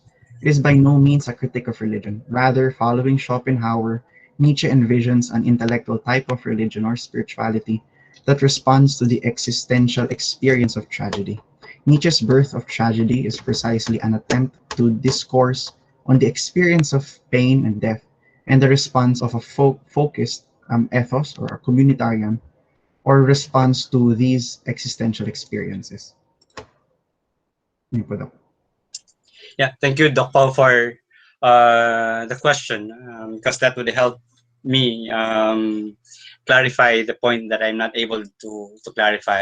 Actually, my point in the earlier part of the presentation actually is that there are those who objected to the language of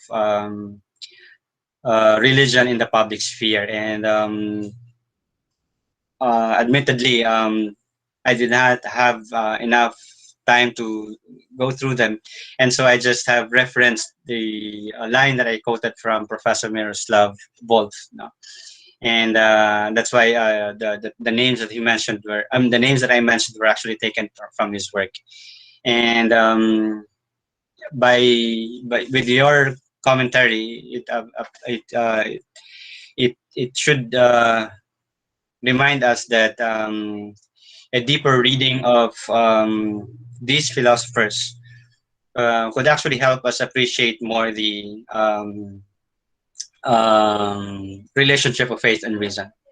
But I suppose no, the remarks of Doc Pao would help us appreciate the point that we are trying to make here, because we are talking about Catholic intellectual tradition. As I have said, Fides et Ratio opened it up.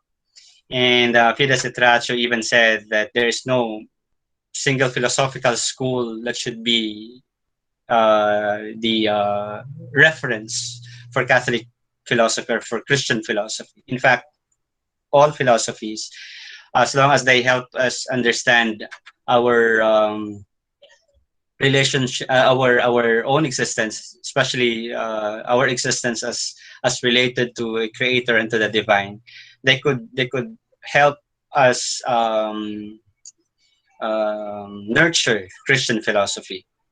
So with the remarks that Doc Pao has given, it simply shows actually how rich is Christian philosophy as it evolved in the university. In fact, this was one of the initial thoughts that I had when I thought of writing this paper. No, I was hoping actually to run through the evolution of philosophy in the university. You know, I was initially planning at least to see the developments in the 20th century, you know, with the emergence of our own local thinkers who taught in the University of Santo Tomas. But as I've said, no, I did not have the resources nor the time to develop that. But Dr. Paulo's remarks show how rich is Christian philosophy in UST is. We're trying to make sense of our existence, and we're trying to make sense of that existence as a believer and as a creature of God. And we appeal to several traditions, and we appeal to several names. And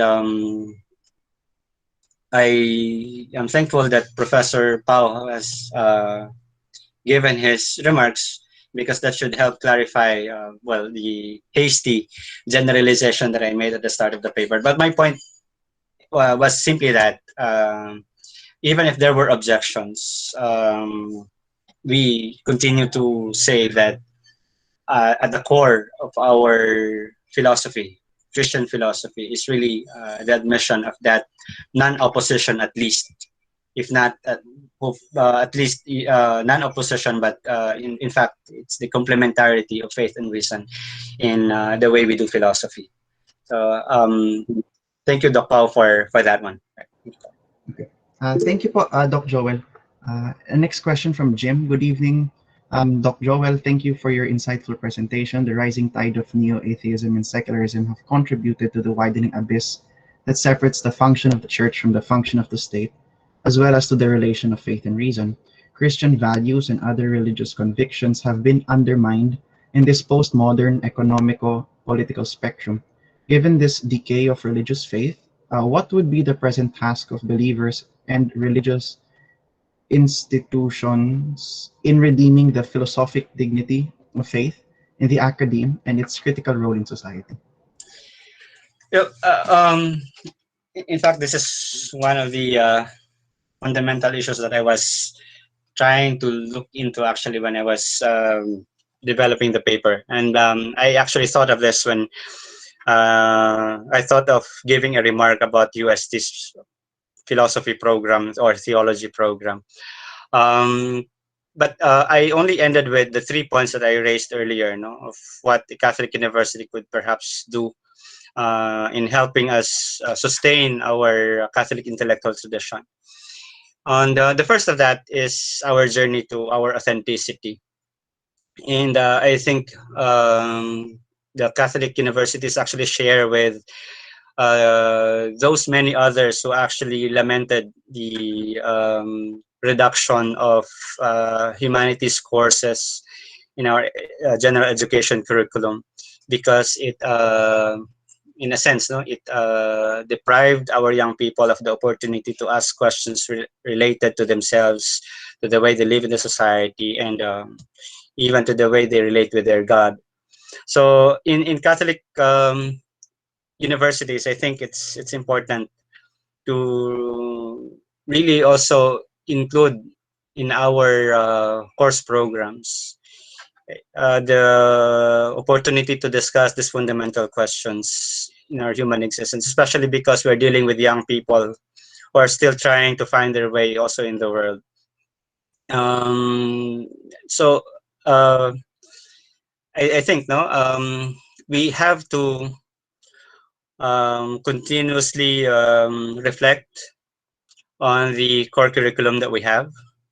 And as I've said, it's one good thing that UST has succeeded in maintaining its core curriculum, because with the very limited exposures that I have actually in conversing with other representatives of other Catholic universities, at least in the region of Asia, there are those who are even surprised to realize that UST is able to offer 4 theology courses on top of the general education courses as part of the core curriculum, because even if they are Catholic universities, they are not able to do that in their own circumstances. So we have a gift of very accommodating students who provided the university the opportunity and agreed with the university with the university's project of having this core curriculum. And we are hoping that this core curriculum could really be used to talk about these fundamental issues in our human existence. And we hope that these core courses could help us refer more to our intellectual tradition when we attempt to provide answers to those questions that we may entertain or encounter in the classroom. So it's, for me, I think it's the opportunity for that conversation inside the classroom that should be an answer to that question. And as I've said, there is really an important invitation to train teachers to be ready to engage in those kinds of discussion, because those are not easy discussions. I mean, those are not easy things or topics to deal with in our classes. I'm not sure if I have answered that question, but that's the way I look at it. Thank you, Doc Joel. I mean, it reminds me of yung Theophor subject that we have. I mean, it really allows that exchange. We'll just have these last two questions, po, and then we could end the discussion because we're a bit short of time. I'll just read both of them together. When I read, this is from me, po. Thank you for your presentation, Doc. When I read Catholic intellectual tradition, I understand it as universal intellectual tradition with reference to yung Catholicos. How can a Catholic university foster dialogue among religions? I mean, it's a question I have in mind. Is there a need to go beyond our rituals or in context of Christian faith sacraments? Or is the disappearance of rituals needed or something essential for cross-religious dialogue or even in context of ecumenical dialogue, mindful that we have students from different denominations? This makes me wonder if sacrifice is necessary, as how you mentioned. Should we be alarmed at this lack of disturbance, or is it a sign of complacency? And then likewise, Alvin asks, the majority of Catholic institutions in the European Union and the United States host philosophical or public debates on faith, atheism, and other belief systems. In your opinion, is UST open or ready for this type of project in the future? With regard to the openness of the university, siguro I'll answer dun sa pangalawa, no? Ito yung fresh sa isip ko. Sorry, I don't have my pen with me, so I was not able to write down the questions. On the question of whether we are open, I think that's the sense of being a university. We have to be open to conversations. And there may be difficult questions in those conversations, but the most dangerous thing that we can do is to shut ourselves off from those kinds of conversation. Ready, whether we are ready, I'm not sure. That's why we have to prepare ourselves. No? Sir Alvin is part of the university. Many of us are part of the university. And I think that question of whether we are ready or not should be addressed to all of us. Are we ready to open the university for that kind of conversation? And that is why it all also boils down to our willingness also to take our part, no, in engaging in those difficult projects that the university might invite us also, should opportunities come, no, for us to engage in those kinds of questions. But I think, no, the university will betray its own name of being a university if we won't be open to those kinds of conversation. I hope, no, I'm not sure if that would satisfy Sir Alvin for the question that he has. The first one, sorry sir, pwede bang maulit yun? Sige po, Doc.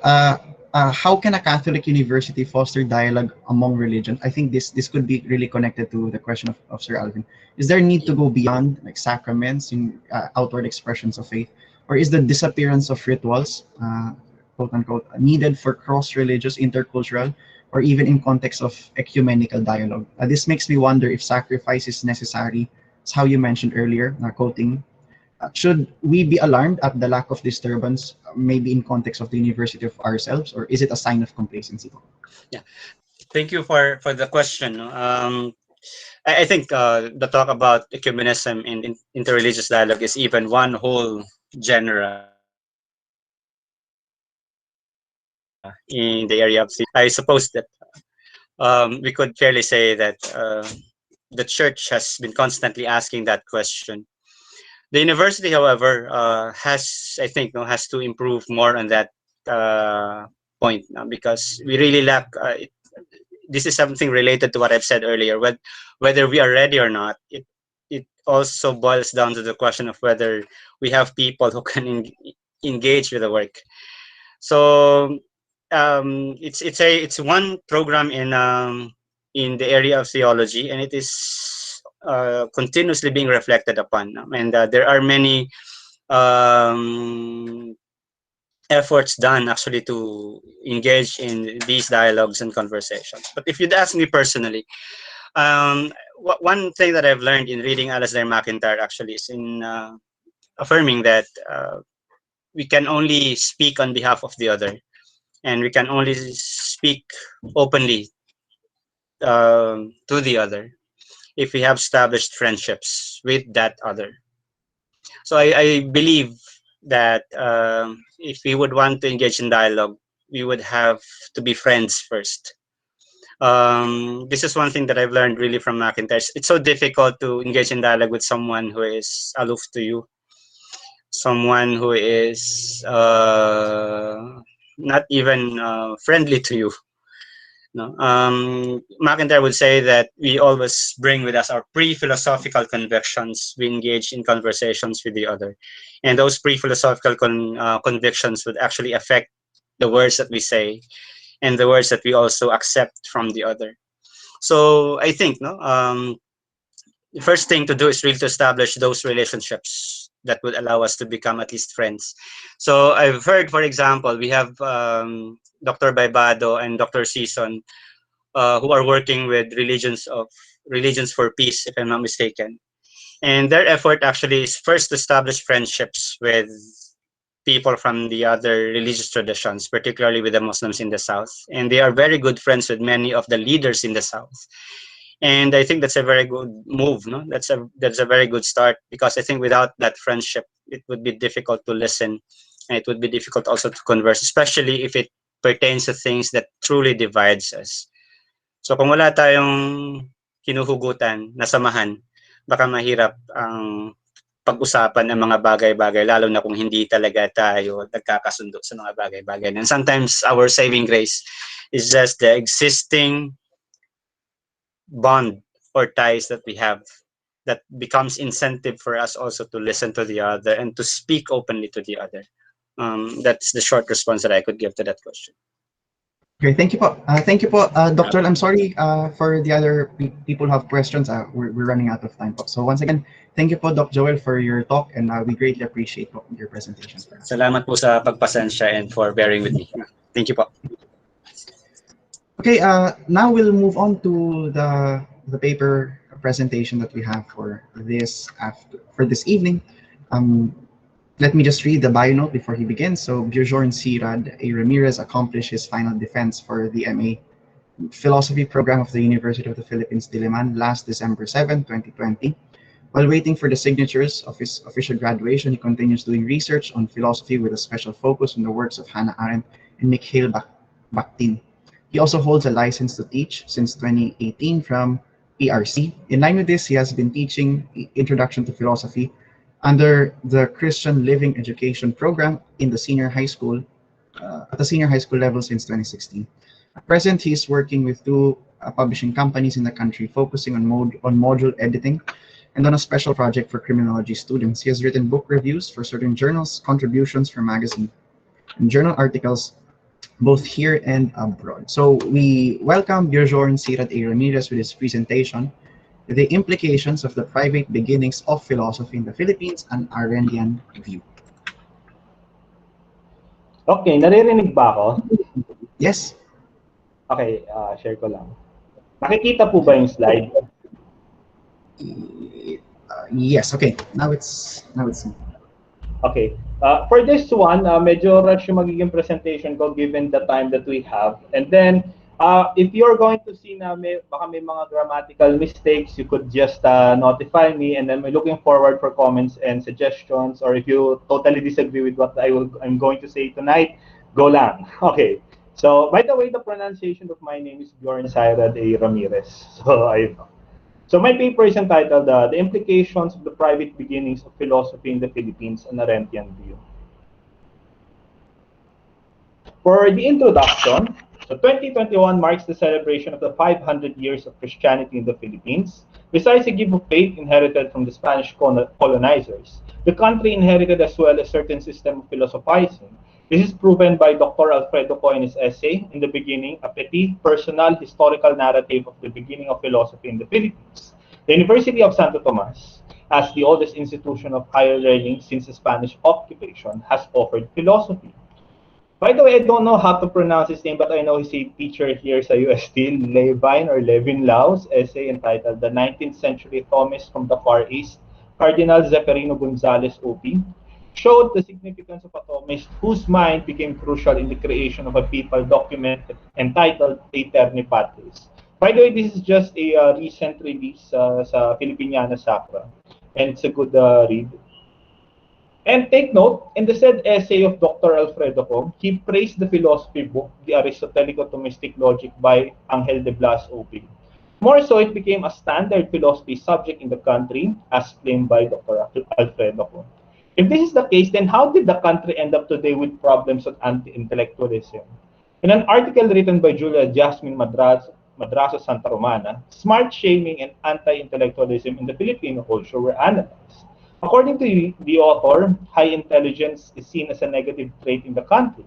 Intelligence is now a liability, and scratching beneath the surface is a negativity. Invalidating ideas that go against the grain seems to be more common than being intrigued enough to look further. To the point that we have a lot of ad hominems in social media. Kung sanay kayo sa mga sagot na ikaw na magpresidente, ambag mo. So you see, these things have become so common. To the point that even Father Angelio Aquino wrote a essay for a periodical yung problem natin ngayon when it comes to fallacies. So I think that's very important to point out. And that is why for my discussion this evening, I will go back to the sources of or the history of philosophizing in the country from Father Fidel Villaruel OP. So the title is A History of the University of Santo Tomas, 4 Centuries of Higher Education in the Philippines. By the way, am I still heard? Sorry, may background kasi noise. Yes po. Okay. So, using the 2 volumes, I will put down the data of the conduct of philosophy in the Spanish occupation of the Philippines. So you have 4 here, those who can enter and graduate, the management of the Aristotelico-Thomistic philosophy, the availability of sources, the communication in Spanish and Latin languages. Now take note, on those who can enter and graduate, you have the issue of limpieza de sangre. This is not a new issue, but technically this has been pointed out. This is an issue that happened already in Mexico, in Latin America. And if you're familiar with Father de la Rosa's work, The Beginnings of Filipino Dominicans, technically there's also the issue of limpieza de sangre. So what do we mean by limpieza de sangre? So it is the purity of blood. So take note, before if you want to enter UST, if you want to study, you need to have a pure blood. So dapat pure Spanish ka. So that was an issue. And take note of this, after debates on the conferment of degrees, there's an issue happened among the mestizos. That's why on April 13, 1777, the mestizos were able to graduate with licentiate degrees. But take note, the friars back then have been working on for the conferment of the degrees of the natives. So of course, it's the law coming from Spain, and they are looking forward to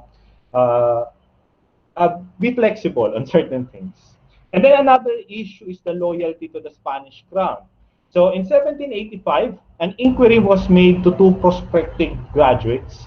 Several witnesses from ecclesiastical and secular institutions who knew the 2 candidates well were asked whether the students or their parents had been disloyal to the king by joining those who took arms against Spain during the war with the British. And that's why, technically, if you want a degree in philosophy back then, so you have to struggle with the issue of limpieza de sangre and, of course, loyalty to the Spanish crown. More so, let's go to the management of Aristotelico-Thomistic philosophy. So this philosophical system is a product of St. Thomas Aquinas' engagement with Aristotle to elaborate Christian theology. However, the challenge of the Enlightenment was felt in the Philippines. Enlightenment mentality from Europe is not just born in centers of learning, but also in salons, cafes, and clubs where thinkers meet. And if you're going to look at this quote here from Father Villaruel coming from a certain philosopher, si Henry Steele Commager, take note of the distinction between a scholastic philosopher and a philosopher. So a scholastic philosopher is a scholar, a savant who devotes himself to the search of truth, universal and permanent, is interested in the questions of theology and morality. The philosopher, technically the Enlightenment thinkers, for his part, is interested chiefly in the truths that might be useful here and now, immediate and partial, as government, land, censorship, slavery, religious bigotry, and has a passion for astronomy, mathematics, botany, geology, anthropology, et al. So the philosophers were revolutionaries bent on subverting many institutions of society on rational lines. And that's why we may ask ourselves, anong pinagkaiba technically ng isang scholastic philosopher at ng isang philosopher? Parang halos parehas lang naman sila when it comes to their specialization. So later, we'll expound on that one. And take note, again, on the management of Aristotelico-Thomistic philosophy. This philosophical system had a revival in the person of Cardinal Zeferino Gonzalez. With the educational reforms in 1865, a new system of secondary education made philosophy a crucial part of the fifth-year discussion in basic education. However, the old traditional faculty of philosophy did not disappear completely, since it continued to grant licentiates and doctorates to Dominican professors given certain requirements. However, 1871 saw another rise in the attack against the university through a decree ordering its secularization. This led to the development of Faculty of Arts and Letters with a desire to activate again the Faculty of Philosophy in a wider program of subjects. In this case, Aristotelico-Thomistic philosophy was contextualized in more subjects to cater to the challenge brought by the Enlightenment and the pressure from the government of Spain. July 3, 1896 became its foundation. And of course, you also have the issue of the availability of sources. So take note, students had to go through their courses the hard way because textbooks and manuals were not available until much later. More so, nakalagay pa sa parchment. And take note, given the reality of the situation of the Enlightenment in Europe, especially its effects in Spain, the publication of works of Aristotle became crucial. However, the reprints and the summaries provided in the discussions against the philosophers contained no idea exhibited by the philosophers. And that's the weird thing. There is already a movement against Enlightenment thinkers, but they don't have the necessary sources in the Philippines. This can be explained since the actual sources will come later, or most probable they were banned by the Spanish or Philippine censors, or by the university itself where the general commissaries of the Inquisition resided. So be careful of the Spanish Inquisition, as they said. So now, though there were efforts in acquiring new books as seen in the increased rise of scientific and technological developments, the celebrated Thomist philosopher Cardinal Zeferino Gonzalez complained on the lack of sources on modern philosophy in the library. With this scenario, he was considered self-taught since his knowledge of modern philosophy cannot be traced with a collection in the library. And then let's go to the communication in Spanish and Latin languages. Now take note, on the advice of the Council of the Indies, the Spanish king signed on 20 June 1686 a strongly worded decree commanding colonial officials to carry out all the previous laws on public education under severe penalty if they failed to comply. And it pointed out that a fluent ability to converse in the Spanish language would enable the natives to defend themselves against abuses by addressing their grievances directly to superior authorities. So that was the initial idea of using the Spanish language among the natives to protect themselves against abuse. However, they also need to promote Spanish and Latin languages because it's the language in the university. And that's why people are having a hard time studying both Latin and Spanish languages. And that's why in the university, it was forbidden to speak Tagalog or any other dialects in the classrooms and in the corridors under stiff penalties. And the government had issued orders to the effect that no one was eligible to become provincial alcalde or capitan without the knowledge of Spanish. Parents sent their children to Manila to learn Spanish but recalled them home as soon as they have an inkling of the language enough to get an administrative post. So of course, there are also issues of fraud teachers. That's why whenever they enter the university, they realize that these students had poor knowledge of Latin and Spanish languages. So that's the problem. And that's why with this situation, with these situations playing out, I will analyze these things using the private and public realms of Hannah Arendt. So in the human condition, Hannah Arendt expounded the differences of the public and private realms. This emphasized the polis and oikos dichotomy. So to give you a summary of these two, so you have the public, which is technically for Arendt, Second Life, and as expounded by Long, it's a political organization. So how do we live with each other? And then, of course, you also have everything that appears in public can be seen and heard by everybody.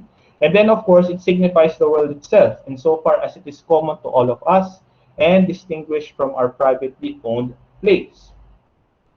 And then, of course, there is a visible conduct as a point of reference and a shared world of things that locate us spatially such that located interactions are possible. Then, of course, there is a search for a common world, according to Ben Habib. And, of course, this could be understood as culture coming from Canavan.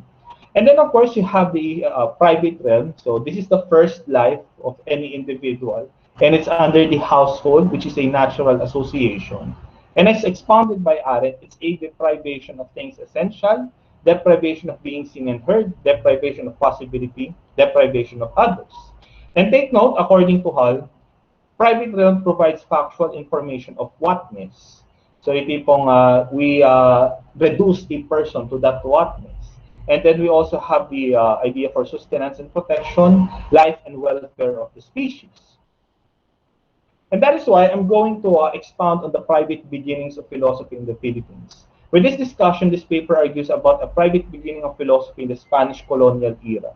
This is present in the issues of purity of blood and loyalty to the Spanish crown, the management of Aristotelico-Thomistic philosophy, the lack of sources, and the communication in Spanish and Latin. Now, take note, when it comes to the purity of blood and loyalty to the Spanish crown, this made philosophy invisible to the public as mandated by the Spanish law. And take note, this statement is coming from a certain article, The Beginnings of Higher Education in the Philippines. The Pampanga Revolt of 1660 to 61, which spread like wildfire to the provinces of Pangasinan and Ilocos, must have hastened the lifting of the barrier to higher studies imposed upon Indios and Chinese mestizos. Consistent with the laws during those times, one can graduate with a degree in philosophy as long as one is proven of his loyalty to the Spanish crown. This became a sustenance of the colony that can obtain a degree in exchange of their loyalty. And then, of course, the management of the Aristotelico-Thomistic philosophy remained true to its role as handmaid of theology. However, the rise of enlightenment was not taken as an opportunity by many friars during the initial phase of its presence. The management of the Aristotelico-Thomistic philosophy made invisible the philosophies rising in the European continent without trying to understand what they presented. It is undeniable that Aristotelico-Thomistic philosophy became a refuge from the common world or the public. This attitude would change with the rise of Cardinal Zeferino Gonzalez, with his efforts in understanding the thought of many thinkers during those crucial times. However, the reforms from education resulted to the imposition of philosophy in the last year of high school, while the actual degrees remained open to the Dominican friars only. This became a material reproduction to sustain the faculty. This shows how the faculty resorted to household maintenance with the reforms that happened. This would only change with another threat of liberalism, with a new law being imposed on the university to be less domestic. In this case, this system of philosophy is activated and emphasized whenever threats in the system of reasoning in the Philippines happen. And then, of course, when it comes to the availability of sources, when it comes to philosophy, this proved to be a tragedy given that it is a university. The printing press catered to the needs of the professors and students. There are no avenues for philosophy books to be open to the public. More so, the situation of the friars in the Philippines provided no time for research and publication due to the overwhelming tasks of ministry and the lack of books in the library. This only proves how sustenance of the household became the priority of the friars. Though the university produced a crucial figure in philosophy in the person of Cardinal Zeferino Gonzalez, the lack of books in the Philippines to address the rise of Enlightenment ideas was mentioned. And then, of course, the issue of exclusive languages. The knowledge of the Spanish and Latin languages among the natives proved to be problematic. Since these languages are crucial for one to understand philosophy, it became a hindrance for the natives to experience it. As already stated, certain parents would choose their children to be political figures than to continue with university studies. Instead of spending a fortune to educate one's child, why not get a fortune as an official in the community whose only requirement is the Spanish language? This shows the non-commonality of the language for someone to have even the rudimentary ways of reasoning in philosophy. And for the conclusion, as we celebrate the 500 years of Christianity in the Philippines, we also recognize the arrival of a philosophical system with the establishment of Colegio de Santo Tomas. However, this philosophy is understood as the handmaiden of theology. This fits perfectly in its function, shelved in the private sphere. The work of the handmaiden is to nurture the queen of sciences, which is theology. It acts as a life-giving battery for theology to be operational. Given this private realm of philosophy in the Philippines, one can get a sense why it is not well known. Philosophy is exclusive to the Church and Colegio de Santo Tomas.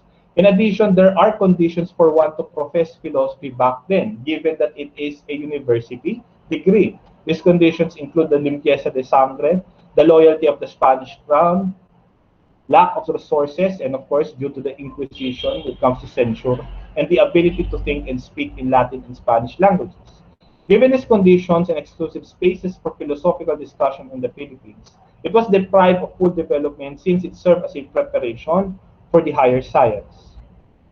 And now let's go to the implications of these private beginnings. So with the presence of numerous logic books and the claim of Dr. Alfredo Co about the importance of the logic book of Angel de Blas OP nationwide, how did we end up with a culture of anti-intellectualism today? This can only be explained with the shelving of philosophy in the private sphere.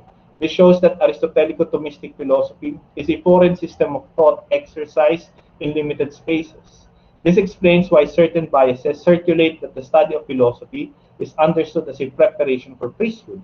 Though the church doesn't have the monopoly of philosophy at the present, tertiary education remains to be the consistent place of philosophy in the society. Meanwhile, philosophy in the senior high school is hounded with issues on how it should be handled. And then in the essay of Dr. Emerita Quito entitled Teaching and Research of Philosophy in the Philippines, she expounded that there are two levels of philosophizing in the country. These are the levels of the academe and the grassroots level. Given the context of the philosopher and the philosopher, can one extend the meaning to this distinction given by Emerita Quito? Can we say that in the level of academe, the philosopher is born? Can we say that in the level of grassroots, a philosopher is born? And then the split of the Faculty of Philosophy into the ecclesiastical faculties and the Faculty of Arts and Letters signify an attempt for philosophy to be public. Though the intention of the creation of Faculty of Arts and Letters to offer Aristotelico-Thomistic philosophy to non-seminarians, the development of arts and letters in the 1960s and beyond saw an increase in different philosophical traditions being offered. In his book, Mga Tomasino sa Filosofiyang Filipino, Emmanuel de Leon described the effect of specializing abroad, as exhibited by many philosophers here. Can this development of the Faculty of Arts and Letters be understood as a search for a commonwealth, given the exhaustion with Aristotelico-Thomistic philosophy, as expounded by Fiorillo Demeterio III? And of course, the philosophy of Cardinal Zeferino Gonzalez is a missed opportunity. Given the noted influence of the Cardinal in the pages of the celebrated Eterni Patris, why were his works not promoted by the Spanish brethren in the Philippines? There were celebrations and literary pageantries, and the publication that occurred is a reprint version of Eterni Patris in an ornamented version to be given to the Pope. Why were the works not made public in the Philippines? If there is a threat against religion and reason, why were his works not made available to counter the supposed threats against Catholicism that affected the natives? And most importantly, why is it that we do not have yet a homegrown publication for the complete works of Aristotle and Summa Theologiae given the presence of UST in the country? And with this, thank you so much for listening. Okay, thank you for that, Beaujorne. So we have some 15 minutes. Sorry, we have some 15 minutes left for questions. Would I was just typing actually my thing. I'll just send it in for formality's sake. Okay, I'll just send it first before I read it. Baka sabihin niyo kasi I'm abusing my being a moderator. Okay, thanks for that.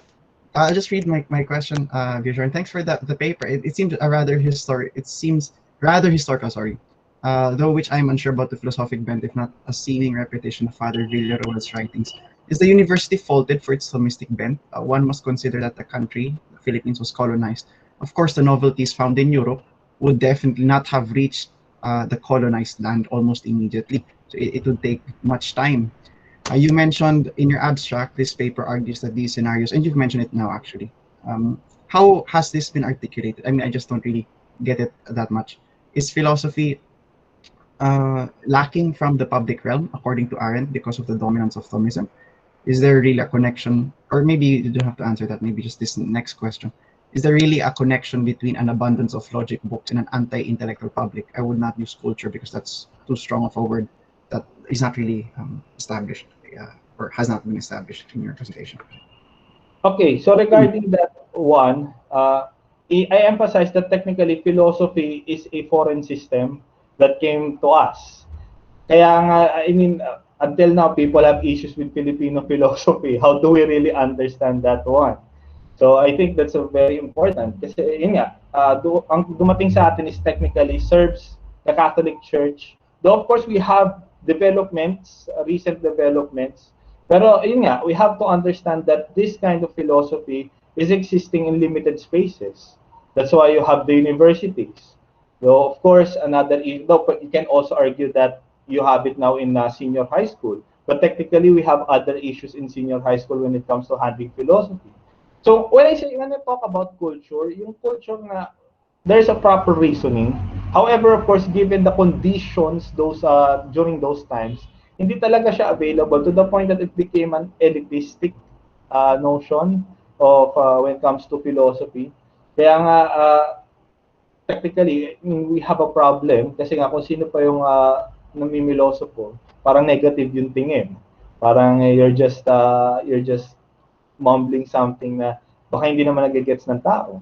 So I think that's very important to expand. I hope I answered the question. Okay, actually that's a good projection to Doc Hernandez's question.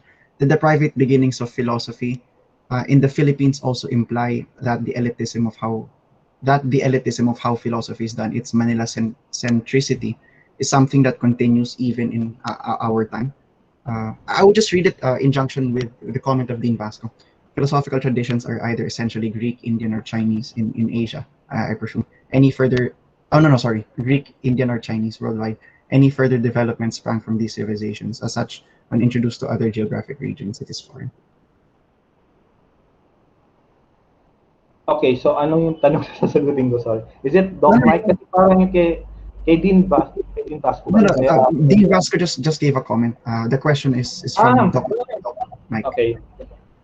Ayun kay Doc Mike, yes, I think it will always, there's always an element of Manila centricity when it comes to philosophy. But of course, it's a different scenario now. Pero I think the point of my paper is to describe why do we have this sense, it's an attempt to understand why do we have this sense of anti-intellectualism in the country.